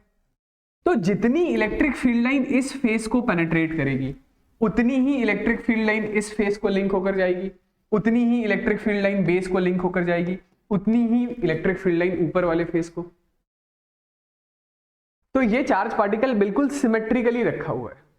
यदि चार्ज पार्टिकल सिमेट्रिकली रखा हुआ है तो क्या मैं ऐसा बोल दूं कि क्यूब के 6 फेस हैं, तो 6 फेसेस से मिलाकर जो इलेक्ट्रिक फ्लक्स है वो Q अपॉन एप्सिलॉन नॉट के बराबर है। तो किसी एक फेस से बनने वाला जो फ्लक्स होगा वो Q upon 6 times of epsilon naught के बराबर, ठीक है। तो फ्लक्स थ्रू ये जो स्क्वायर शीट है, flux through square sheet, this is equal to Q by 6 epsilon naught के बराबर, समझ गए, ठीक है, ऑलराइट। तीसरे पार्ट में पूछा जा रहा है, if the point charge is now move to distance d from the centre of the square and the side of the square is doubled, explain how the electric flux will be affected. कोई change नहीं होगा क्योंकि तीसरे part में आप क्या करने जा रहे हैं, तो तीसरे पार्ट में आपने जो स्क्वायर बनाया है, इस स्क्वायर की साइड्स आपने कर दिया कितना, तो स्क्वायर की साइड हो गई है 2D, सॉरी स्क्वायर नहीं cube, this is the cube of side 2d, और चार्ज पार्टिकल बेस से कितना डिस्टेंस नीचे ऊपर आ गया है, d। तो अब भी ये सिस्टम हमारे पास बिल्कुल सिमेट्रिकल है, चार्ज पार्टिकल बिल्कुल मिड पॉइंट पर रखा हुआ है, चार्ज पार्टिकल से निकलने वाली इलेक्ट्रिक फील्ड लाइन जितना बेस से होकर निकलेगी उतना ही ऊपर वाले छत से होकर निकलेगी, जितना लेफ्ट से निकलेगी उतना ही राइट से, जितना आगे से उतना ही पीछे से। ऑलराइट, तो answer to the question is no change as charge is still placed symmetrically, as charge is still placed, लिख भी देता हूं, as charge is still placed symmetrically in cube. All right, चलिए करते हैं, ठीक है। चलिए इसी में मैं आगे पूछ लेता हूं।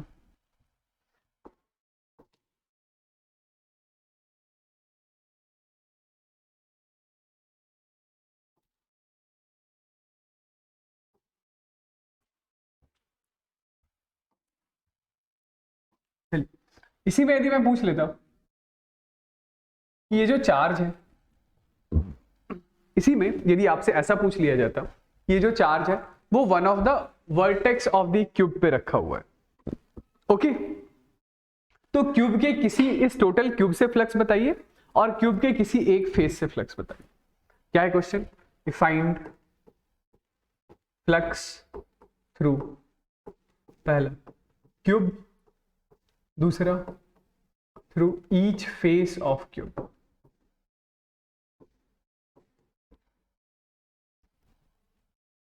बताइए। तो देखिए इस पूरे क्यूब से फ्लक्स लिखने के लिए आप क्या करेंगे? तो पूरे क्यूब से फ्लक्स लिखना है तो flux is equal to Q inside upon epsilon naught, ठीक है। तो चार्ज का कितना हिस्सा क्यूब के अंदर होगा बताइए। जैसे यहां पे इमेजिन कीजिए कि एक स्फीयर रखा हुआ है, तो उस स्फीयर का कितना, स्फीयर का सेंटर बिल्कुल उस कॉर्नर पे है, ठीक है। तो उसका कितना हिस्सा इसके अंदर होगा? तो कुछ हिस्सा इस कमरे के अंदर है, कुछ हिस्सा इसके साइड वाले कमरे में होगा, ठीक है, और कुछ हिस्सा इसके पीछे वाले कमरे में होगा, और कुछ हिस्सा उस पीछे वाले की साइड में होगा। ये चारों कमरे मिलाकर आधा स्फीयर कवर कर लेते होंगे, आधा। और ऐसे ही चार कमरे यदि मैं ऊपर और बना दूं तो वो चारों ऊपर वाले कमरे पूरा स्फीयर कवर कर लेते होंगे। आ रही है बात समझ? तो टोटल कितने कमरे बनाने पड़ रहे हैं? 8। तो एक कमरे में चार्ज का कितना हिस्सा आया? 1/8। तो क्या मैं ऐसा बोल दूं कि इस क्यूब के अंदर जो चार्ज का हिस्सा पड़ा है, चार्ज का जो पोर्शन पड़ा है, दैट इज Q/8 है। कितना है? Q/8 epsilon not. आ रही है बात समझ? क्या कहना चाह रहा हूं, है ना? 1/8 ऑफ द पोर्शन इस कमरे के अंदर है, ठीक है। देखिएगा, तो मैं क्या कर रहा हूं कि टोटल और 7 क्यूब्स लेकर के आऊंगा और इस चार्ज पार्टिकल को बिल्कुल सेंटर पर रखने की कोशिश करूंगा। तो वो 7 क्यूब्स मैं कैसे लगाऊंगा देखिएगा। एक क्यूब यहां पर ऐसा लगाते हैं,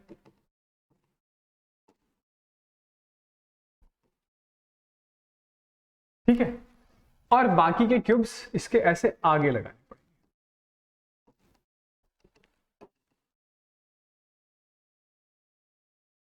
ठीक है, ये समझ आ रहा है कि ये क्यूब था, उसकी साइड में एक क्यूब लगाया और 2 और क्यूब उसके आगे लगाया, आगे, क्योंकि चार्ज मैंने इस वर्टेक्स पर लगा रखा है। तो ये चारों क्यूब मिलाकर के 50% ऑफ द चार्ज कवर कर रहे होंगे। फिर से समझ लीजिए, उस कॉर्नर पर एक चार्ज पार्टिकल रखा हुआ है, तो एक कमरा इसके जस्ट साइड में है, 2 कमरे, और 2 कमरे इसके जस्ट पीछे में, 4 कमरे। तो ये चारों कमरे मिलाकर के 50% ऑफ द चार्ज कवर कर रहे हैं। और ऐसे ही 4 कमरे इसके ऊपर बना दीजिए, ऐसे ही 4 कमरे इसके ऊपर बना दीजिए, ऊपर ऊपर, समझ रहे हैं? ऐसा ऐसा। तो ये जो 8 कमरे मिलकर मतलब ये जो 8 कमरे तैयार हो रहे हैं, 8 कमरे, तो यही 8 कमरे मिलकर के इस पूरे चार्ज को इंक्लोज कर रहे हैं। तो एक कमरे के अंदर चार्ज का कितना पोर्शन है? ठीक है, 1/8। तो Q इनसाइड हो गया 1/8, तो फ्लक्स थ्रू द क्यूब कितना हो गया? Q/8 times of epsilon not हो गया। चलिए, अब अगला सवाल है each face of the cube से आपको और बताना है, ठीक है। Each face of the cube. देखिएगा, सुनिएगा सुनिएगा, देखिए यहां पर आपके पास चार्ज, तो इस चार्ज पार्टिकल से जो निकलने वाली इलेक्ट्रिक फील्ड लाइन होगी, वो इलेक्ट्रिक फील्ड लाइन कभी भी इस फेस को, मैं नाम निकाल देता हूं, ए बी सी डी, ये ए बी सी डी वाले फेस को कभी भी चार्ज पार्टिकल से निकलने वाली इलेक्ट्रिक फील्ड लाइन लिंक नहीं कर सकती है, पेनेट्रेट नहीं कर सकती है। ओके, क्योंकि चार्ज पार्टिकल से निकलने वाली electric field line radially outward है, तो इस फेस को तो कट नहीं करेगी। और कोई फेस है क्या? तो यस, ये पीछे वाला फेस, ये ए बी सी डी, इसका नाम ई एफ रख देता। तो ये जो फेस है ए ई एफ डी, इसको भी चार्ज पार्टिकल से निकलने वाली इलेक्ट्रिक फील्ड लाइन कट नहीं करेगी। कोई और फेस है क्या? जी एच, तो ये जो ऊपर वाला फेस है, ऊपर वाला फेस यानी कि ए ई जी बी, ए ई जी बी से कोई भी इलेक्ट्रिक फील्ड लाइन पेनेट्रेट होकर नहीं निकल पाएगा। तो एक क्यूब में सिर्फ 3 ऐसे फेस रहते हैं जिन फेसेस से होकर इलेक्ट्रिक फील्ड लाइन लिंक होगी, और 3 ऐसे फेसेस हैं जहां से होकर कोई भी इलेक्ट्रिक फील्ड लाइन लिंक नहीं होगी। टोटल कितने क्यूब्स हैं? 8। इन 8 क्यूब के लिए बिल्कुल चार्ज पार्टिकल आपका सिमेट्रिकली यानी सेंटर पर रखा हुआ है। आ रही है बात समझ?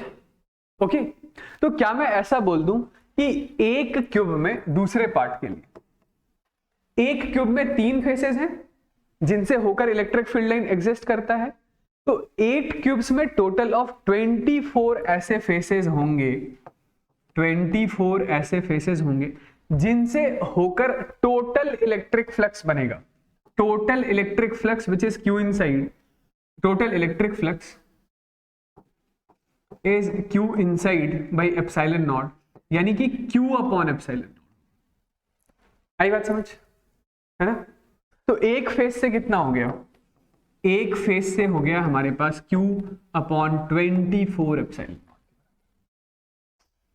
ऑलराइट, ठीक है ना, समझ आ गया ये? देखिए, एक फेस में, मतलब एक क्यूब में सिर्फ 3 ही ऐसा फेस था जिससे फ्लक्स एग्जिस्ट करता था।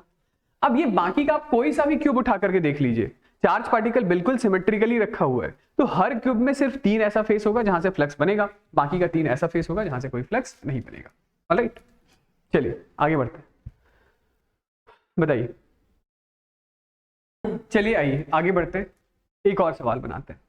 Given that electric field in the region is 2x i cap, क्या आप इस शब्द का मतलब समझ रहे हैं कि electric field is 2x i cap?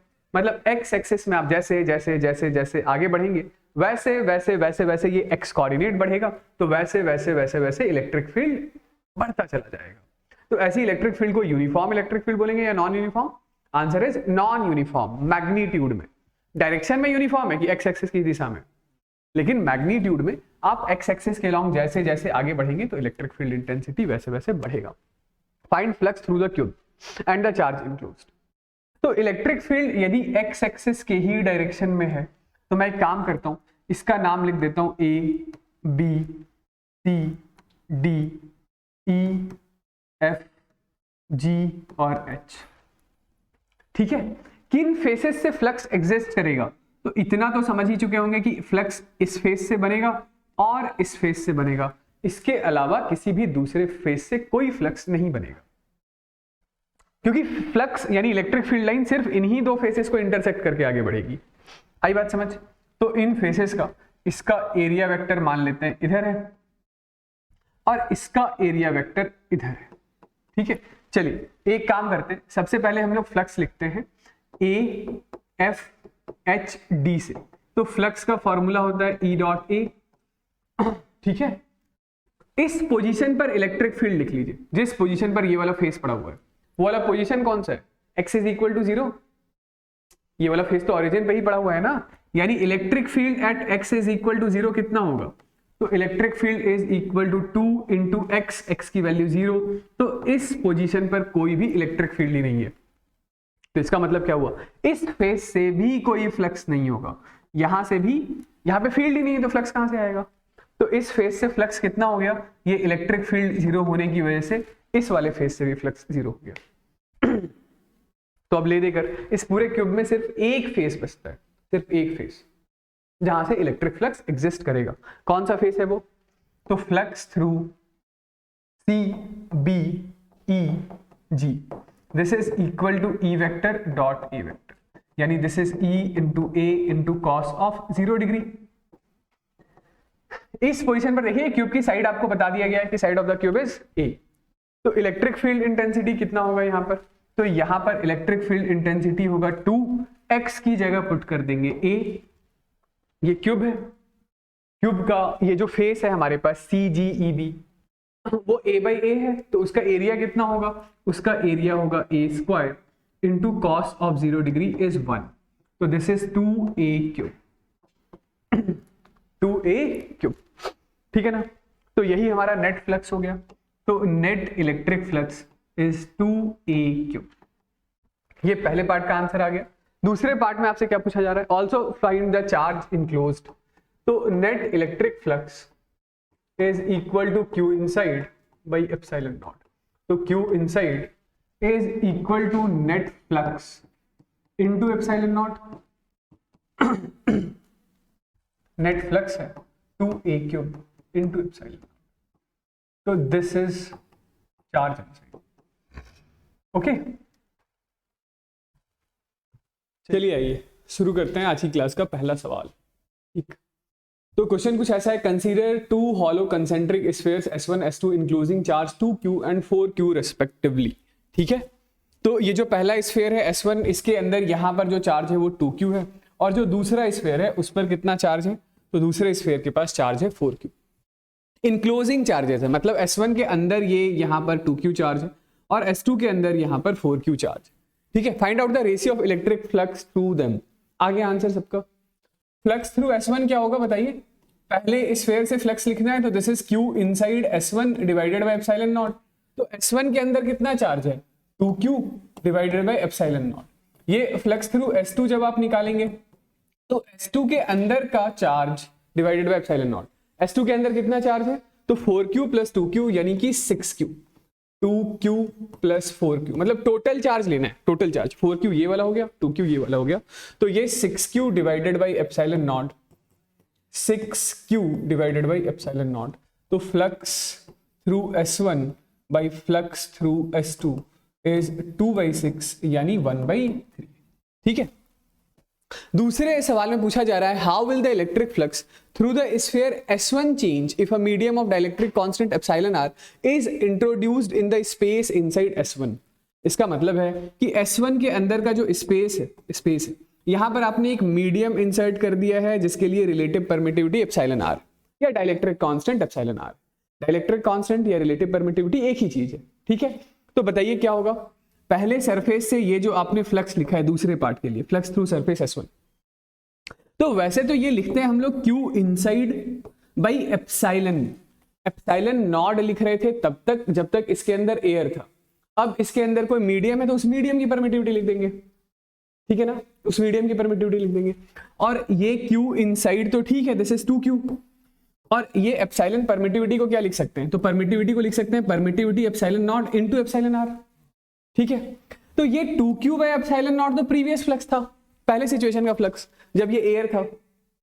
तो अभी क्या हो चुका है कि अब जो नया फ्लक्स है मैं इसे फाई S1 डैश लिख देता हूं, तो दिस इज इक्वल टू जो भी प्रीवियस फ्लक्स था डिवाइडेड बाय एप्सिलॉन r, यानी कि अब जो नया फ्लक्स है वो 1 बाय एप्सिलॉन r टाइम्स हो चुका है। ठीक है, तो flux reduces to 1 upon epsilon r times. ठीक है, डिड्यूस द नेसेसरी एक्सप्रेशन, तो यही एक्सप्रेशन हम लोगों ने बना ही लिया है। ठीक है, तो आंसर में यहां पर फिर आपको लिखना भी होगा कि flux through S1 reduces by 1 by epsilon r times। ठीक है, इजी, आगे बढ़ते हैं। बताइए अगला सवाल। चलिए आइए आगे बढ़ते हैं, दूसरा सवाल देखिए। क्वेश्चन ऐसा है, स्मॉल मेटल स्फीयर है जिस पर चार्ज है Q। तो ये है हमारा स्मॉल मेटल स्फीयर, इस पर चार्ज कितना है Q। तो ये मेटालिक स्फीयर है, चार्ज कहाँ होगा, तो इस मेटालिक स्फीयर के आउटर सरफेस पर यहां पर चार्ज होगा, कितना होगा, तो कैपिटल Q यूनिट का चार्ज इसके पास होगा। ठीक है, is located at the centre of the spherical cavity inside a large uncharged metallic spherical shell as shown in the figure. तो ये है हमारा मेटालिक स्फेरिकल सेल, ये ठीक है। Use Gauss law to find out the expression of electric field at point P1 and P2। तो इस point P1 पर आपको इलेक्ट्रिक फील्ड बताना है और P2 पर भी इलेक्ट्रिक फील्ड बताना है गॉस लॉ से। गॉस लॉ से आपको क्या करना है, डिराइव करना है। ठीक है, तो गॉस लॉ से यदि आपको पॉइंट P1 पर इलेक्ट्रिक फील्ड बनाना है तो सबसे पहला स्टेप ये है कि आप एक ऐसा गॉसियन सरफेस ड्रॉ कर लीजिए जिस पर आपका पॉइंट P1 आता हो। ठीक है, दिस इज फर्स्ट स्टेप। ये क्या है, this is Gaussian surface, Gaussian surface. ठीक है, ऑलराइट। तो इस गॉसियन सरफेस पर आप कोई सा भी छोटा सा सरफेस एरिया लेंगे तो उस छोटे से सरफेस का जो एरिया वेक्टर होगा, ds वेक्टर, वो इधर की तरफ होगा। और इस गॉसियन सरफेस के अंदर जो एक कंडक्टर रखा हुआ है, एक कंडक्टिंग बॉडी रखी हुई है, मेटालिक स्फीयर, जिसके पास चार्ज कैपिटल Q है, तो वो इलेक्ट्रिक फील्ड कहां बनाएगा, वो इलेक्ट्रिक फील्ड इधर बनाएगा। तो ये जो गॉसियन सरफेस हम लोगों ने ड्रॉ किया है, गॉसियन सरफेस के किसी भी पॉइंट पर इलेक्ट्रिक फील्ड और एरिया वेक्टर दोनों सेम डायरेक्शन में है। दोनों के बीच का एंगल थीटा कितना है, तो दोनों के बीच का एंगल थीटा है आपका 0 डिग्री। ठीक है, चलिए सीधा हम लोग गॉस लॉ लगाते हैं फॉर पॉइंट P1। किसके लिए, P1 पॉइंट। तो P1 पॉइंट के लिए integration E vector dot ds vector, this is equal to Q inside upon epsilon naught, यही लिखेंगे ना, this is net electric flux. Okay, तो इंटीग्रेशन E डॉट ds को आप क्या लिखेंगे, this is E into ds into cos of 0 degree, क्योंकि इस गॉसियन सरफेस के हर पॉइंट पर इलेक्ट्रिक फील्ड इंटेंसिटी और एरिया वेक्टर के बीच का एंगल थीटा कितना होगा, 0 डिग्री होगा। ठीक है, this is equal to Q inside, तो Q inside is capital Q upon epsilon naught. तो हमें ये इलेक्ट्रिक फील्ड बाहर निकालना है, इलेक्ट्रिक फील्ड को इंटीग्रेशन के बाहर लीजिए, इंटीग्रेशन किसका रह गया, ds का। ठीक है, तो ये जो पॉइंट P है ना, ये जो पॉइंट P है, ये सेंटर से हम लोग कुछ स्मॉल r डिस्टेंस आगे मान लेते हैं। ठीक है, ये r डिस्टेंस आपको बता दिया जाएगा कि पॉइंट P1 सेंटर से कितना डिस्टेंस आगे, मैंने उसे स्मॉल r ले लिया। ठीक है, कि point P1 is located at a distance small r from the centre of this metallic body. ठीक है, तो ये integration E dot ds, this is equal to Q enclosed by epsilon naught. तो ये E इंटीग्रेशन ds कितना हो जाएगा बताइए, 4 pi r, this is Q by epsilon naught, sorry 4 pi r square. तो electric field intensity is Q upon 4 pi epsilon naught r। ये लीजिए, ये इलेक्ट्रिक फील्ड कहां गया, this is electric field at point P1। ठीक है, हाँ। Similarly हम लोग P2 पर भी इलेक्ट्रिक फील्ड निकाल लेते हैं। तो P2 पर इलेक्ट्रिक फील्ड निकालने के लिए हम लोग क्या करेंगे बताइए, तो एक ऐसा गॉसियन सरफेस बनाएंगे, ये हमारा दूसरा गॉसियन सरफेस है, गॉसियन सरफेस। ठीक है, ये तो पहला था P1 के लिए।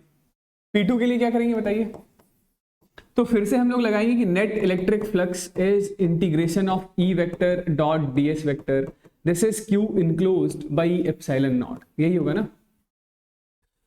देखिए ये जो सेंटर पर स्फेरिकल बॉडी रखा हुआ है जिस पर चार्ज कैपिटल Q है, तो इस कैपिटल Q की वजह से ये जो मेटालिक सरफेस है, इसके इनर सरफेस पर कुछ चार्ज इंड्यूस होगा यूनिफॉर्म नेचर का। क्यों यूनिफॉर्म नेचर का, क्योंकि बिल्कुल सेंटर पर ही आपका चार्ज है। और ये इनर सरफेस पर इंड्यूस्ड चार्ज कितना होगा, -Q। और इस मेटल के आउटर सरफेस पर भी चार्ज इंड्यूस होगा, तो आउटर सरफेस पर इंड्यूस चार्ज कितना होगा बताइए, +Q। ठीक है, ये वाली बात सही है। तो Q इनक्लोज्ड, ये जो रेड वाला मैंने गॉसियन सरफेस बनाया है, रेड वाला P2 के लिए, रेड वाला जो गॉसियन सरफेस है जिसके ऊपर P2 लाई कर रहा है, तो उसके अंदर Q इनसाइड कितना है, Q इनक्लोज्ड कितना है, 0 है। तो यदि हमारा Q इनक्लोज्ड ही 0 है तो आगे कुछ सॉल्व करने की जरूरत नहीं है, electric field at point P2 कितना होगा, 0 होगा। समझ गए, यही आंसर निकाला था, निकाल लिया था ना। हाँ ठीक है, आगे बढ़ते हैं, बताइए नेक्स्ट। तो क्या बताया जा रहा है कि हॉलो कंडक्टिंग स्फीयर है of inner radius r1 outer radius r2 has charge q on its surface. एक हॉलो कंडक्टिंग स्फीयर बनाइए, ठीक है। हाँ, तो ये है हमारे पास एक हॉलो कंडक्टिंग स्फीयर, मेटल है, मेटल, ठीक है, जिसकी इनर रेडियस कितनी है, तो इनर रेडियस है r1 और आउटर रेडियस है r2। इनर रेडियस है r1 और आउटर रेडियस है r2, ठीक है। इसके पास चार्ज है q, तो यदि इसके पास चार्ज q है तो चार्ज में q कहां रिप्रेजेंट करूंगा, अंदर वाले पर या बाहर वाले पर? बाहर वाले पर। किसी कंडक्टर पे जो भी चार्ज हम लोग डालते हैं वो हमेशा उसके आउटर सरफेस पर होता है, सरफेस नहीं, आउटर सरफेस, ठीक है। सरफेस तो दो है, एक इनर भी है आउटर भी है। तो इस कंडक्टर पे यदि चार्ज q है तो वो चार्ज q आप यहां दिखाएंगे, यहां, ठीक है, ये यहां रिप्रेजेंट कर दिया मैंने। आगे बोला जा रहा है कि point charge minus Q is also placed at the centre of the sphere. तो सेंटर ऑफ द स्फीयर पर अब आप यहां पर माइनस क्यू डाल दीजिए। इस माइनस क्यू को देखकर इसके इनर सरफेस पर इंड्यूस होगा प्लस क्यू और आउटर सरफेस पर इंड्यूस होगा माइनस क्यू। तो आउटर सरफेस पर पहले से चार्ज था कैपिटल क्यू और इंड्यूस चार्ज है अब माइनस क्यू। ऑलराइट, ठीक है। What is the surface charge density on the inner and outer surface of the sphere? तो सिग्मा इनर यदि आप लिखना चाहते हैं तो that is equal to charge on inner bye area of inner. तो इनर सरफेस पर कितना चार्ज है, small Q by area is 4 pi r1 square, inner surface की चार्ज डेंसिटी। सिमिलरली यदि आप आउटर सरफेस की चार्ज डेंसिटी लिखना चाहते हैं तो आउटर सरफेस पर charge capital Q minus Q upon 4 pi r2 square, ठीक है, हो गया। Use Gauss law of electrostatic to obtain expression of electric field at a point lying outside of the sphere. Simply कहने का मतलब है कि यहां पर कोई पॉइंट है P, जो मान लेते हैं कि यहां सेंटर से एक बार के लिए x डिस्टेंस की दूरी पर, मुझे इस पॉइंट P पर इलेक्ट्रिक फील्ड इंटेंसिटी चाहिए। तो पॉइंट P पर इलेक्ट्रिक फील्ड चाहिए तो ऐसा सा बना लीजिए, क्या, एक गॉसियन सरफेस, क्या है ये, गॉसियन सरफेस, गॉसियन, ठीक है। इस गॉसियन सरफेस पर ऑब्वियसली अंदर पड़े हुए जितने भी चार्जेस हैं सब इलेक्ट्रिक फील्ड ऐसा बनाएंगे। यहां पर आपको एक छोटा सा सरफेस एरिया दिखा दीजिए, तो ds वेक्टर और इलेक्ट्रिक फील्ड वेक्टर के बीच का एंगल थीटा कितना आएगा, 0 डिग्री का आएगा, ठीक है। तो ये दूसरे पार्ट के लिए आप फिर से लिखेंगे flux is equal to integration of E vector dot ds vector, this is q inside upon epsilon naught, ठीक है। इंटीग्रेशन ई डॉट ds में डायरेक्टली लिख दूं, ये इंटीग्रेशन ई डॉट ds कितना होगा, चलिए इसको एक बार के लिए लिख लेते हैं, this is E into ds into cos of 0 degree. बताइए इस गॉसियन सरफेस के अंदर कितना चार्ज है, तो कैपिटल Q माइनस Q यहां ऊपर पर है, बाहर ये इनर सरफेस पर है प्लस Q, तो capital Q minus Q plus Q, फिर से कैपिटल Q और सेंटर पर है माइनस Q, तो कितना आ रहा है, कैपिटल Q माइनस Q आ रहा है। तो this is capital Q minus Q। मैं यहां मॉड लगा देता हूं, मुझे नहीं पता कौन सा बड़ा है कौन सा छोटा है, alright, divided by epsilon naught. तो ये E ठीक है बाहर, इंटीग्रेशन किसका रह गया, ds का, तो this is capital Q minus Q upon epsilon naught. तो ये जो इलेक्ट्रिक फील्ड है, electric field, this electric field is capital Q minus Q का mod upon 4 pi epsilon not into r नहीं x स्क्वायर, ठीक है। ये इंटीग्रेशन dx मैंने 4 पाई x स्क्वायर लिख दिया है, 4 पाई एप्सिलॉन नॉट दूसरी साइड ले गया, ठीक है। तो कैपिटल Q माइनस Q की वैल्यू यदि पॉजिटिव हुई तो electric field lines outward direction में होंगे, चार्ज पॉजिटिव होगा तो इलेक्ट्रिक फील्ड रेडियली आउटवर्ड होगा, नेगेटिव हुआ तो इलेक्ट्रिक फील्ड लाइंस अंदर की तरफ होगी, नेट चार्ज नेगेटिव होगा तो, ठीक है। चलिए बताइए नेक्स्ट, पहला पार्ट ये है कि state Gauss law of electrostatics. तो स्टेटमेंट आपको बिल्कुल रटा हुआ होना चाहिए। क्या है Gauss law? Gauss law states कि नेट इलेक्ट्रोस्टैटिक फ्लक्स, ठीक है, ये फ्लक्स हम लोग दो तरीके से लिखते हैं, है ना।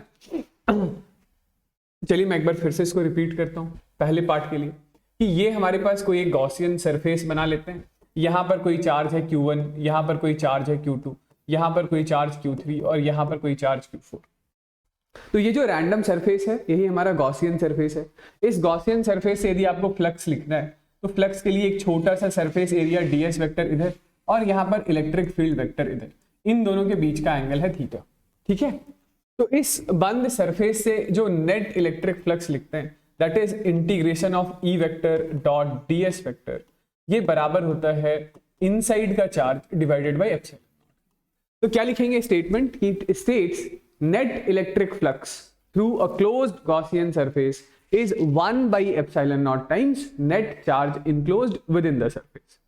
ठीक है, ये गॉस लॉ ऑफ इलेक्ट्रोस्टैट का स्टेटमेंट हो गया। स्टेटमेंट नोट्स वगैरह में लिखा हुआ है, ठीक है, लिख लेंगे ना। दूसरे पॉइंट में आपसे ये पूछा जा रहा है कि कोई एक पॉइंट चार्ज है कैपिटल Q इन वैक्यूम, तो आपको बताना है कि जो फ्लक्स है वो independent of size and shape होता है गॉसियन सरफेस के, है ना। तो जैसे ऐसा है कि ये कोई एक पॉइंट चार्ज यहां पर है Q, इसके लिए ये पहला एक सरफेस मैंने बना दिया सरफेस S1। ये सरफेस S1 जो है वो किसी R1 रेडियस का, ठीक है। तो अब यहां से जो आप फ्लक्स लिखेंगे तो this flux is Q inside upon epsilon naught होता है। This Q inside is equal to Q by epsilon naught, ठीक है। तो इस एक्सप्रेशन में कहीं पर ये R1 तो आप यूज कर ही नहीं रहे हैं, R1 कहीं यूज कर रहे हैं क्या? नहीं यूज कर रहे हैं। तो कल को इसकी बजाय कोई दूसरा सरफेस भी आप यदि ड्रॉ कर दें S2 जिसका रेडियस कुछ और हो R2, तो इस R2 रेडियस वाले जो स्फेरिकल सरफेस मैंने बनाया S2, वहां से भी फ्लक्स कितना होगा? Q अपॉन एप्सिलॉन नॉट के ही बराबर होगा, क्योंकि फ्लक्स होता क्या है? रिप्रेजेंटेशन होता है उन सभी इलेक्ट्रिक लाइन ऑफ फोर्सेस के नंबर का जो किसी सरफेस को नॉर्मली लिंक करती है। तो इस पॉइंट चार्ज से जितनी फील्ड लाइन सरफेस S1 को इंटरसेक्ट करके आगे बढ़ेगी उतनी ही फील्ड लाइन S2 से भी इंटरसेक्ट करके आगे बढ़ेगी, है ना। तो जो फ्लक्स थ्रू S1 होगा तो हम लोग सिंपली क्या लिखेंगे कि Q inside for surface S1 is equal to Q inside for surface S2, ठीक है। तो flux through surface S1 is same as flux through surface S2, this is Q inside by epsilon, क्योंकि जितनी field line S1 को intersect करके आगे बढ़ेगी उतनी ही फील्ड लाइन S2 को भी लिंक करके आगे बढ़ेगी। फ्लक्स उन्हीं फील्ड लाइंस के नंबर का रिप्रेजेंटेशन होता है। आई होप समझ गए होंगे, ठीक है ना। चलिए दूसरे पार्ट को करते हैं। ये दूसरा पार्ट अच्छा है कि in the figure there are 3 infinite long thin sheets having surface charge density 2 sigma, -2 sigma and plus sigma respectively. Give the magnitude and direction of the electric field at a point to the left of the sheet of charge density +2 sigma and to the right of the sheet of the charge density plus sigma, ठीक है। वैसे तो अभी के लिए आपसे किस point पर इलेक्ट्रिक फील्ड पूछा जा रहा है, तो इस पॉइंट पर और इस पॉइंट पर, बट टेक्निकली आपको सारे point A B C D हर जगह इलेक्ट्रिक फील्ड निकालना आना चाहिए, ठीक है। ओके, चलिए इस सीट का नाम निकाल देते हैं। This is seat number 1, this is seat number 2 and this is seat number 3। तो पॉइंट A पर इलेक्ट्रिक फील्ड कौन कौन बनाएगा? जितने भी कंडक्टिंग या नॉन कंडक्टिंग जो भी सीट्स हैं सारे सरफेसेस इलेक्ट्रिक फील्ड बनाएंगे, है ना। ऑलराइट। तो पॉइंट A पर जो इलेक्ट्रिक फील्ड होगा ये सीट नंबर 1 की वजह से, चूंकि ये पॉजिटिवली चार्ज है उसकी वजह से बनने वाली इलेक्ट्रिक फील्ड इधर की तरफ होगी, इसका नाम E1 निकाल देता हूं। और ये जो सीट नंबर 2 है वो इलेक्ट्रिक फील्ड अपनी तरफ बनाएगा, इसका नाम electric field due to sheet number 2 निकाल देता हूं। और सीट नंबर 3 अगेन पॉजिटिव है, पॉजिटिव होने की वजह से वो फिर से अपने से दूर इलेक्ट्रिक फील्ड बनाएगा, उसका नाम इलेक्ट्रिक फील्ड नंबर 3 निकाल। जो पॉजिटिव सीट्स हैं वो अपने से दूर इलेक्ट्रिक फील्ड बनाएंगे, नेगेटिव वाले अपनी तरफ बनाएंगे। तो अब यदि आपको पॉइंट A पर इलेक्ट्रिक फील्ड नेट लिखना है तो क्या करेंगे? 1 और 3 वाली इलेक्ट्रिक फील्ड को जोड़ देंगे, उसमें से 2 वाली इलेक्ट्रिक फील्ड को माइनस कर देंगे। तो electric field due to sheet 1 plus electric field due to sheet 3 minus times of electric field due to sheet 2। Alright, हाँ भाई।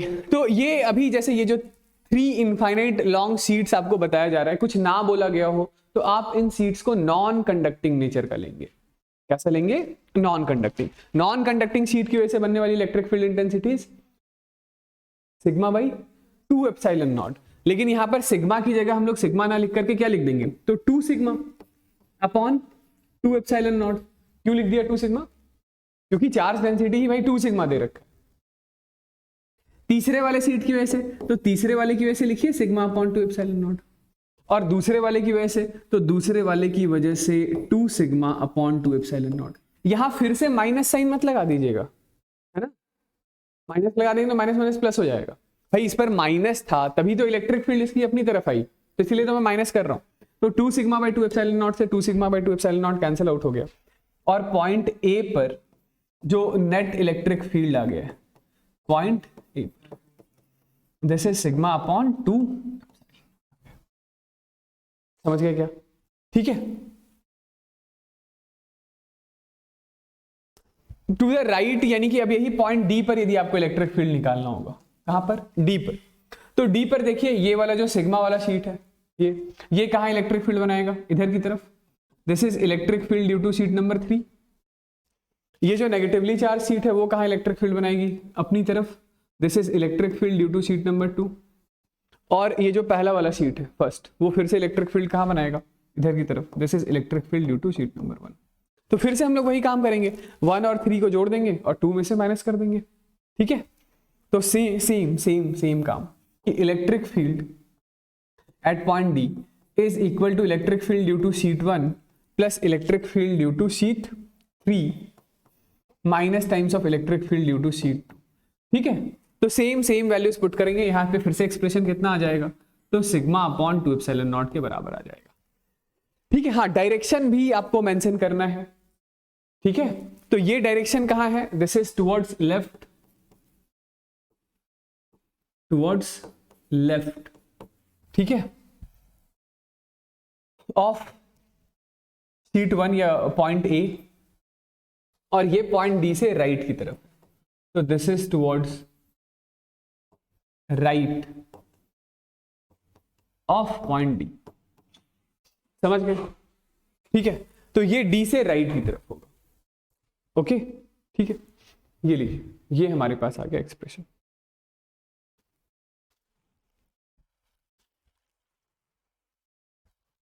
चलिए लास्ट सवाल बताइए। चलिए आइए अगला सवाल करते हैं। ठीक है, क्या है ये? तो दिस इज अबाउट, ये एक केस स्टडी है। ठीक है, आप ये 5 सवाल दे रखे हैं, 5 में से आपको कोई सा भी 4 सॉल्व करना है, 4 के आंसर्स आपको बताने।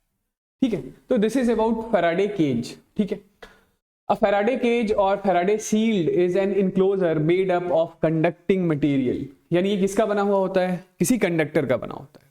ठीक है, कंडक्टर्स यानी कि मेटल्स का बना होता है।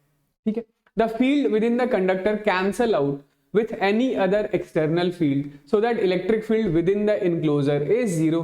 तो ये हम लोगों को पता ही है कि कोई सा भी जो कंडक्टर होता है तो उस कंडक्टर के अंदर कोई फील्ड, इलेक्ट्रिक फील्ड नहीं होता है, या अंदर यूं कह लीजिए कि नेट इलेक्ट्रिक फील्ड नहीं होता है। ठीक है, मतलब ये जो हमारा फैराडे केज है तो इसके अंदर किसी पॉइंट पर नेट इलेक्ट्रिक फील्ड नहीं होगा, नेट इलेक्ट्रिक फील्ड नहीं होगा। ठीक है, alright. These Faraday cage act as a big hollow conductors. You can put things in it to shield them from the electric field. मतलब बाहर से आने वाली कोई इलेक्ट्रिक फील्ड से किसी ऑब्जेक्ट को डैमेज होने से बचाना है। ठीक है, मतलब आपके पास कोई ऐसा ऑब्जेक्ट है जिसको इलेक्ट्रिक फील्ड में एक्सपोज नहीं कर सकते, तो उसको इसके अंदर डाल दीजिए, क्योंकि अंदर इलेक्ट्रिक फील्ड है ही नहीं, है ना।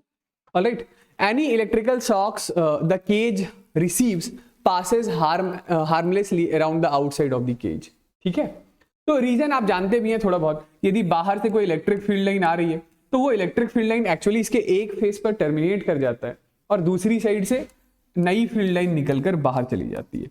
तो अंदर किसी भी पॉइंट पर जो नेट इलेक्ट्रिक फील्ड होता है वो 0 होता है। ठीक है, पहला सवाल है कि which of the following material can be used to make Faraday cage. ठीक है, क्या बताएंगे? बताइए।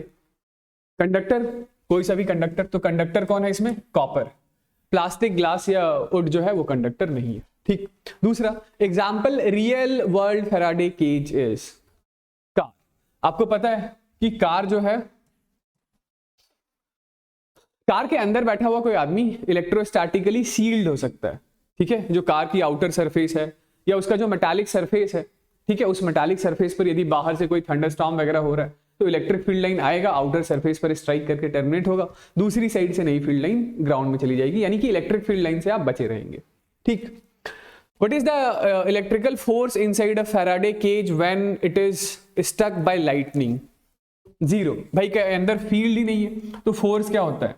Force is equal to charge Q into electric field होता है। यदि इलेक्ट्रिक फील्ड जीरो है तो फोर्स भी कितना होगा, जीरो होगा। And isolated point charge capital Q is placed inside the Faraday cage, its surface must have charge equal to. ठीक है, तो सरफेस पर चार्ज कितना हो जाएगा, इलेक्ट्रोस्टैटिक शील्डिंग की वजह से माइनस क्यू। भाई यहां पर यदि आपने कोई चार्ज रख दिया, ठीक है, यही मान लेते हैं फैराडे केज, यहां पर यदि आप प्लस क्यू रख रहे हैं तो एक minute, isolated point charge capital Q is placed inside the Faraday cage, the surface must have charge equal to. भाई ये कैपिटल क्यू यहां पर आपने रखा है तो इसके इनर सरफेस पर कितना चार्ज आएगा, इनर सरफेस पर माइनस क्यू आएगा और आउटर सरफेस पर प्लस क्यू आएगा। ठीक है, तो इस केज के ऊपर, ठीक है, टोटल चार्ज कितना हो गया, टोटल चार्ज हो गया 0। ठीक है, a point charge of 2 coulomb is placed at the center of Faraday cage in the shape of cube with surfaces of 9 centimeter each. Number of electric field line passing through cube normally will be, number of electric field line passing through cube, the number of electric field lines passing through any surface normally is electric flux। ठीक है, तो आपसे क्या पूछना चाह रहे हैं बताइए।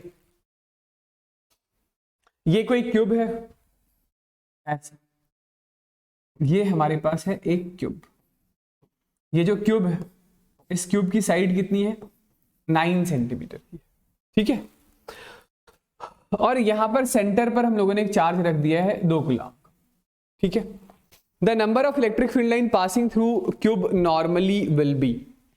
तो इस क्यूब से यदि आपको फ्लक्स कैलकुलेट करना है, मतलब ये फ्लक्स पूछ रहे हैं, फ्लक्स, तो flux is equal to Q inside by epsilon naught कर दीजिए सीधा। ठीक है, मतलब आपको ये 9 सेंटीमीटर 9 सेंटीमीटर से कोई मतलब नहीं है। ठीक, तो this is 2 by epsilon naught की वैल्यू कितनी होती है,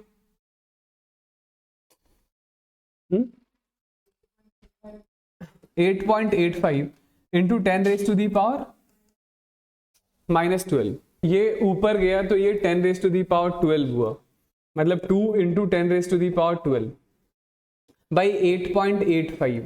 मैं यदि बाई 6 भी कर देता हूं तो ये 12 5 थोड़ी हो जाएगा। 12 को 5 बनाने के लिए मुझे 1 2 3 4 5 6 ऐसा करना पड़ेगा, 7।